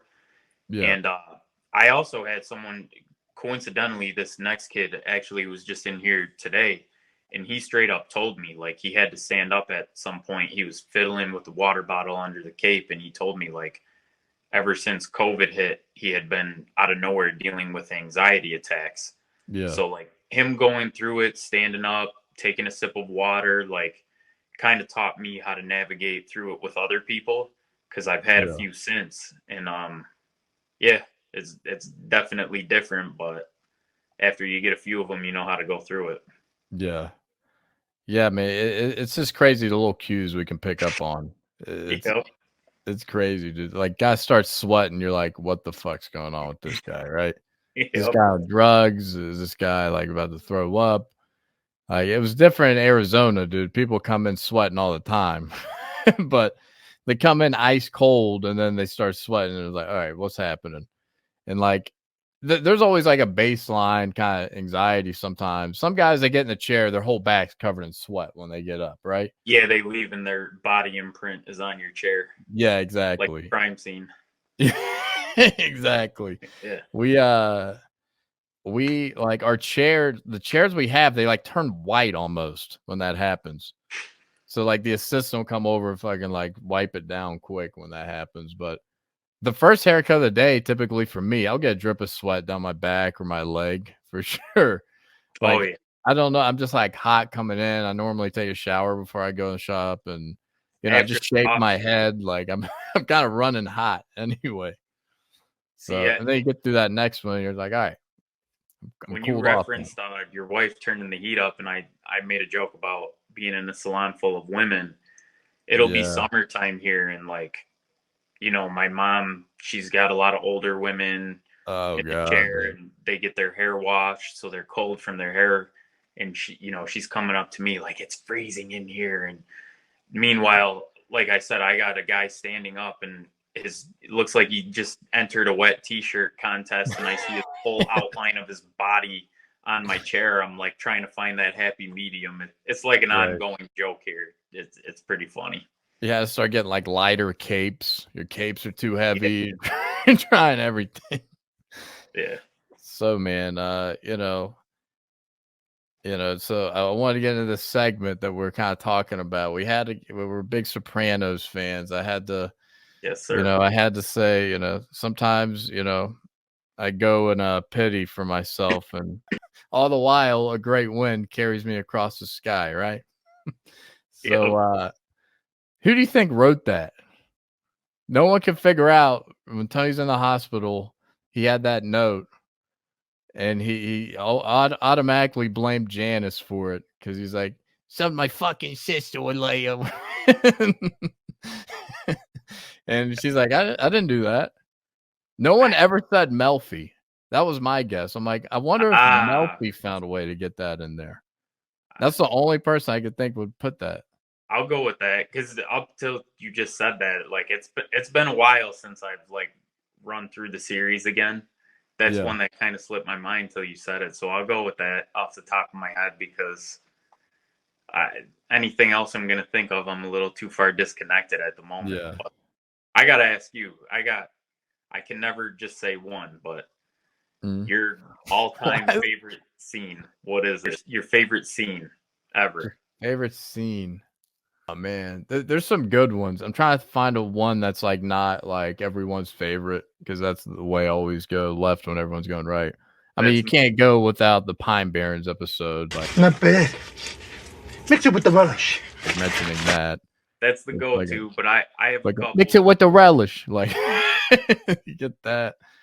You know, one that's very powerful and that really shows off how good Gandolfini is when AJ's trying to commit suicide going into the pool.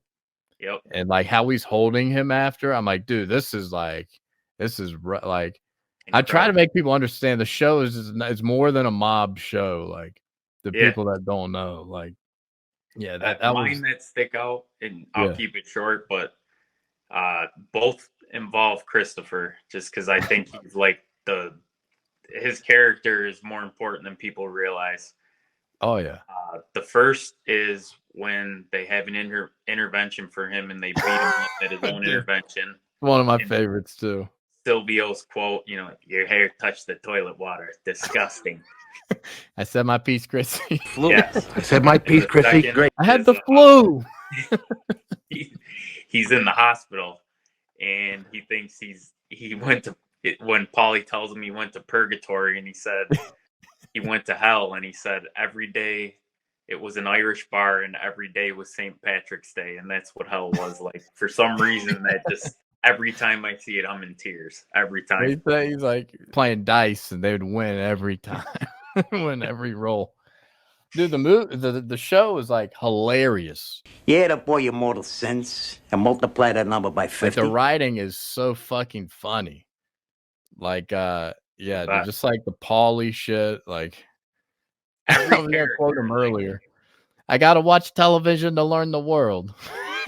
And I was like saying that, I'm like, I learn the world through my clients, kind of like that's how I learn the world. Yeah.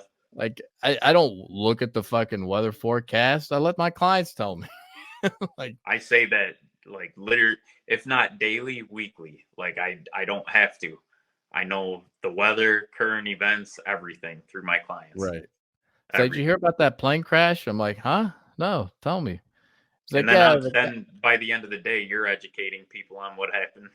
Like you were the first one to hear it. You're spreading the good word. Yeah. I fucking cracked my phone screen yesterday walking out of the daycare, and I spent my whole day at the Apple store. I was doing one of those, like I started to drop it, and I like threw it at the ground basically. It was face down. Man. And I don't drop my clippers. There's a lot of guys that drop shit a lot in barbers, and I do not drop clippers. Now that I'm saying that, I'll probably fucking break 2 clippers tomorrow. But the most I'll ever drop is like if I'm walking by like today, I knocked over my blow dryer because my wallet in my back pocket hit my station. But yeah, I don't get the dropsies much, and that always makes me laugh. I always get the giggles when someone drops something, especially if it's twice during the same haircut. You're just like, oh my god, no, well, he's got a case of the dropsies. When one of the girls here drops a pair of scissors, it's like you hear that gasp from everyone because we all know how expensive they are. Oh god, dude! And it's like that one makes your heart stop, and then you'll see him pick them up, and all right, cool. It doesn't seem like it's messed up, but yeah, you hear like glass shatter. You're like, oh, yeah, what happened over there? I don't know, just the sound of a comb hitting the mat you stand on. It sounds funny to me. This is funny. So I got a question. So a Sopranos question closing, and then we'll kind of close out. Yeah. Give me your top 3, like they can be recurring, but like non-main characters from the show. Give me your top 3. Top 3. You want me to go first? Go ahead. You can go. All right. Go ahead. I'll go in starting from 1 to 3. My number 1 character's got to be Artie. Oh, I love Artie. Artie as a B-side character. Artie's my favorite, dude. he amasses like someone that's the hard worker, the business owner, but he's best friend. He never gets in trouble, really. So He I stayed out of everything. read a theory too about how Tony, he gives him a longer leash than everyone else because he sees a part of his childhood that's still there with Marty. So it's like he sees himself in that light, and that's why he gives him a little more grace, a lot more grace than everyone else. Right. I love the part where he's in the hospital. He already fucking fought with John Philippe. Right. He's in deep on the cognac. Message machine broke. Frog eating faccia. Yeah. Nice fucking shoes. What are those? Designer. Qu'est-ce que c'est? Answer machine broke. Oh my god, the best. But like, I like where he, he's crying, apologizing to Tony. He's like, well, "You'll be all right. I'll take care of you. You're all right. You're all right." And he's like, and then he turns. He's like, "You fucking saw this 4 steps ahead, didn't you?" And then he's like, "You just tried to kill yourself. I'm trying to," and he's like, "Oh, I'm sorry." He starts crying again. That seems fucking hilarious. But so I'm trying to think of number 2 because Artie is just like one of my favorites. I'm with you. Number 2, gotta be. I like Bobby Bacala. I'll go Bobby with number 2. He so did you ever see the scene where the Pine Barrens scene where they're, he comes out in the hunting outfit and they're busting out laughing. So you know what really made them laugh on that scene? Oh, he had a dildo strapped on him. Oh yeah. That's how I know you're a true Sopranos fan. That's how they got James to laugh. Because it had to be like 3 a.m. like they're redoing shit. Yep. Okay, I'll go number 2 with Bobby. Number 3 is tough. Number 3, I gotta go like Patsy Parisi. There's an underrated one. It won't be cinematic. Yep. It won't be cinematic. He's a good one. How about when he pissed in Tony's pool and never got in trouble for that? And he was a rat on top of everything. Yeah, he was. I forgot about that. Yep. And then they had the little scene of him kind of like tying all that in together when he drives off, when Syl gets shot and everything at the end. Yeah, he flashbacked. Yep. Yeah, dude. You picked all positive, so like I'll feed off that and make it easy. Like for secondary, like one instantly I think of where like just heightened everything. Ralph Cifaretto, like that dynamic with him and Tony, how it all ended. Man, the fucking 1,000-pound mole. Johnny Sack, I consider him to be too regular, but he would be on my list. Yeah. Oh, I see what you're saying about secondary. So who's not? All right. Ralph's a good one because he had, he wasn't on the show too long. So is Richie Aprile too regular? Because Richie's a good one. I mean, he was phenomenal. Dude, he is menacing. Like how good that guy. Everyone always talks about Gandolfini's eyes. His eyes were really good. The jacket. Cocksucker had a reputation. Toughest guy in Essex County. I'll go with if I wanted to like dig deep like you are, go against the grain, I'll say Svetlana, the nurse that's helping Uncle June. The nurse. That's a good one right there. Yeah, never complain about nothing. Just like, got one leg. Oh man, when Carmela found out he slept with her, that was a rough one. That was a rough one. Yeah, man, it's a show that's just great. I had to include it in the intro. You yap worse than 6 barbers. Like so Junior's got the best one-liners. Instantly, like I shared with you before, like I only listen to your show on Spotify. I asked you at the time, like, do you do YouTube? Like, that's how ingrained it is, where, like, I remember messaging you, like, when you brought up Sopranos, like, dude, I love that little snippet of Uncle June on there. Like, I don't even have to see the video, and that's just imprinted in my brain, like, forever. Right. That's when he's giving him shit for going south of the border. Yeah. But John, let me know. Is there anything else you want to talk about in closing? Kind of what you got coming? Anything in the works? What's next for you, really? Honestly, just moving forward, just trying to get better every day. Like I said, it's a journey for us. That's the beauty of this. Like I'm always trying to shave time off, Yeah. do a better job, get better at whatever technique. For me, honestly, I'm at the point in life where it's like I'm blessed enough where I'm doing well for myself through barbering, so I'm kind of trying to do things outside of barbering for some residual income, and I'm just What are kind of some there. of those things? Um, so I You don't remember, have to be there yet. I mean, you can just have the thought in yeah. your brain even. I mean, I remember speaking with you. I heard you talk about how you went to Aruba, and I shared with you how, I've been going there for a while. My aunt and uncle were kind of like the pioneers for our family, where we go on family trip there all the time. So my intro to like starting to do things there was getting a timeshare at the resort we stay at, like he does. And what I'd like to do now, me and a couple of my cousins were kind of like going back and forth with a real estate agent there. Everything here in America is obviously insane right now with interest rates and Yeah. whatnot. So I had the thought process of, all right, like I'm trying to do something with real estate locally to get some residual income flowing and just have more assets to my name. Why not do something there where one, it'll give me an excuse to go back more often, which it's my Yeah. favorite place on earth. And two, if you do something with an Airbnb, it's a no brainer. So that's really like, I love putting that out in the universe because I'd like to get that going this year. That's my goal for this year, is to move forward with that and Yeah. then just Plus, it'd be build nice with the family and everything too. Or getting your from, cousins involved. Yeah. yeah, two of my cousins, they're like brothers to me. And then, I'm 12 and 15 years older than my younger brothers. So like my goal after that would be to, between them and my dad, then have us all like start to do stuff, whether it's locally over there. But I've always envisioned real estate as like a big portion of my retirement plan as a barber. So I'm just kind of at that point where Property is I've been great.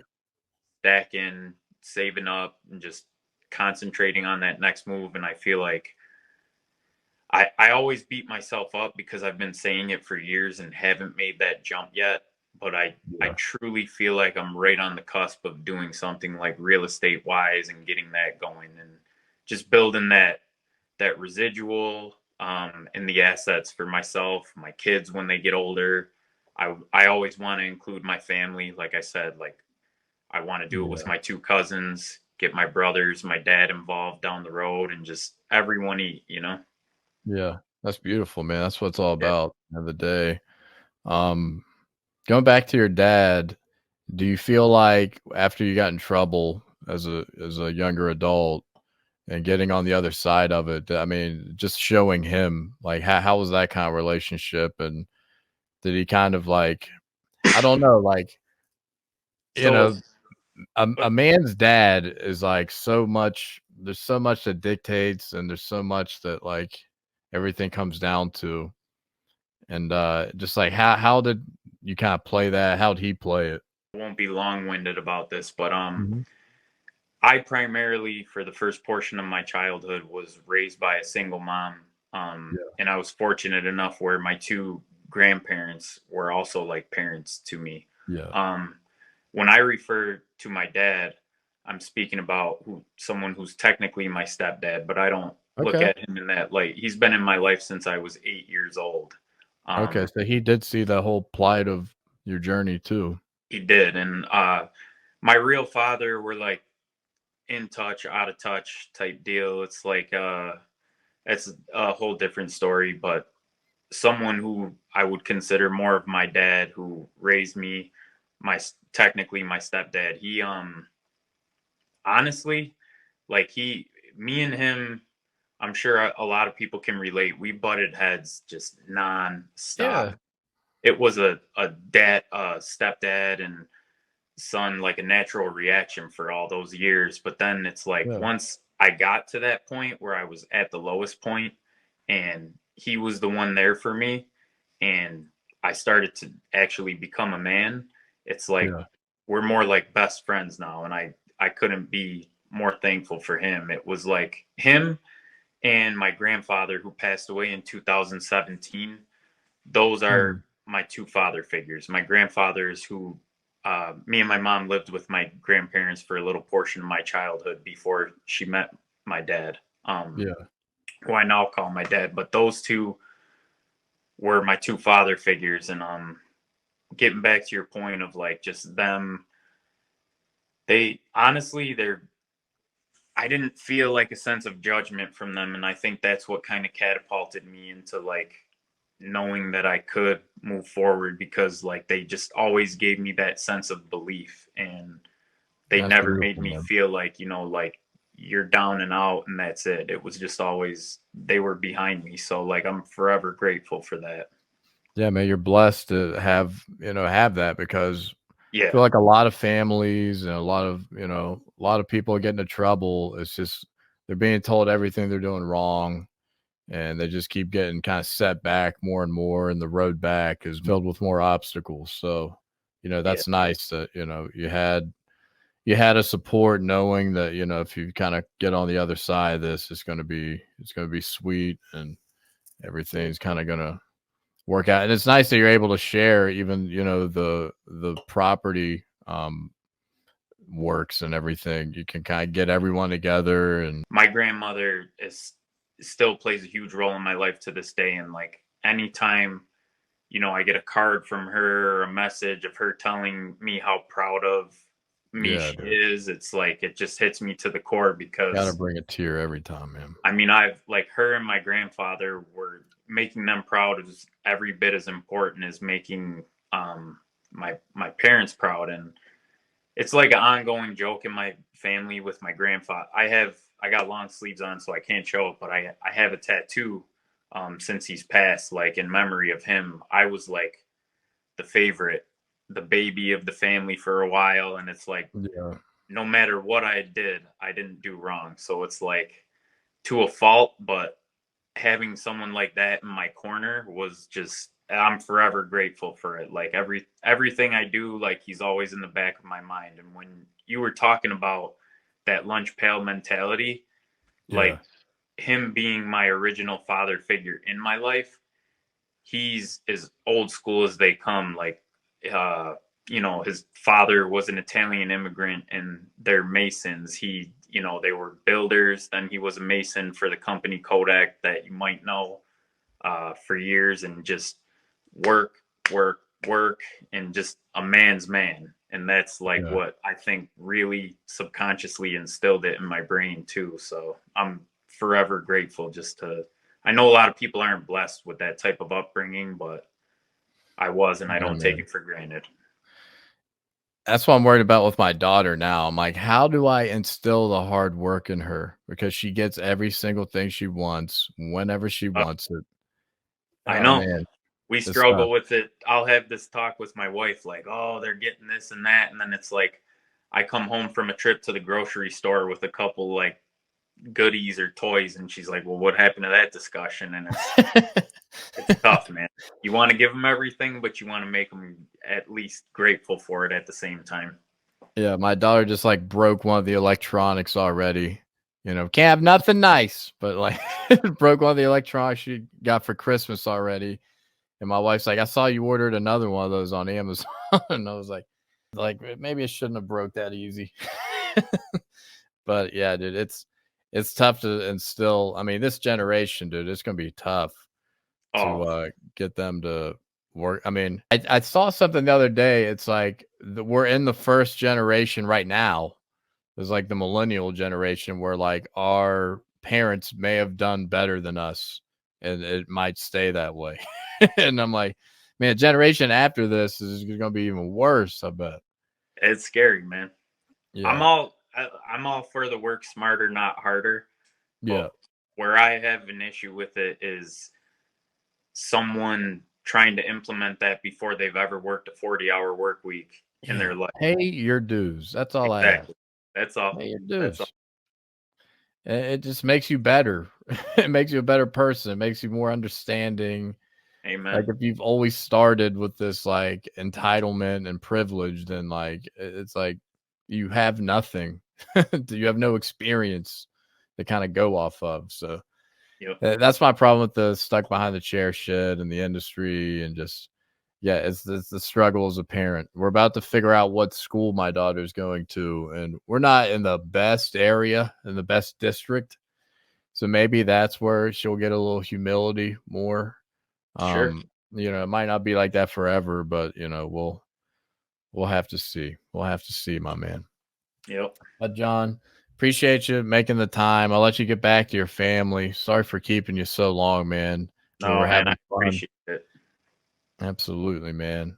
Good job. Yeah, man. We'll share this around. I'll get this thing out on Sunday, hopefully. Maybe a little later, depending, but should come out Sunday morning. And yeah, man, we'll disperse this thing around, get your story out there, and you know, our favorite Soprano moments as well. Yes, sir. But all right, John, have a good night, brother. God bless, and a beautiful journey, man. That was an awesome story. Thank you, man. I appreciate it. Thank you for having me. Thank you, man. Stay in touch. You We'll too. speak soon. For sure, man. Take care. All right.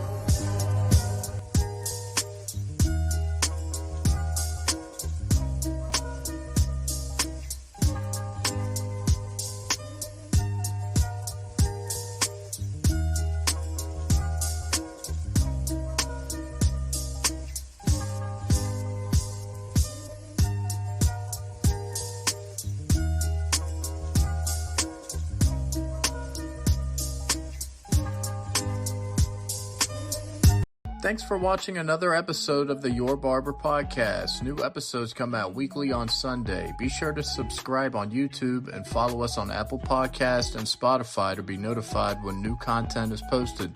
Thanks, and we'll see you next time.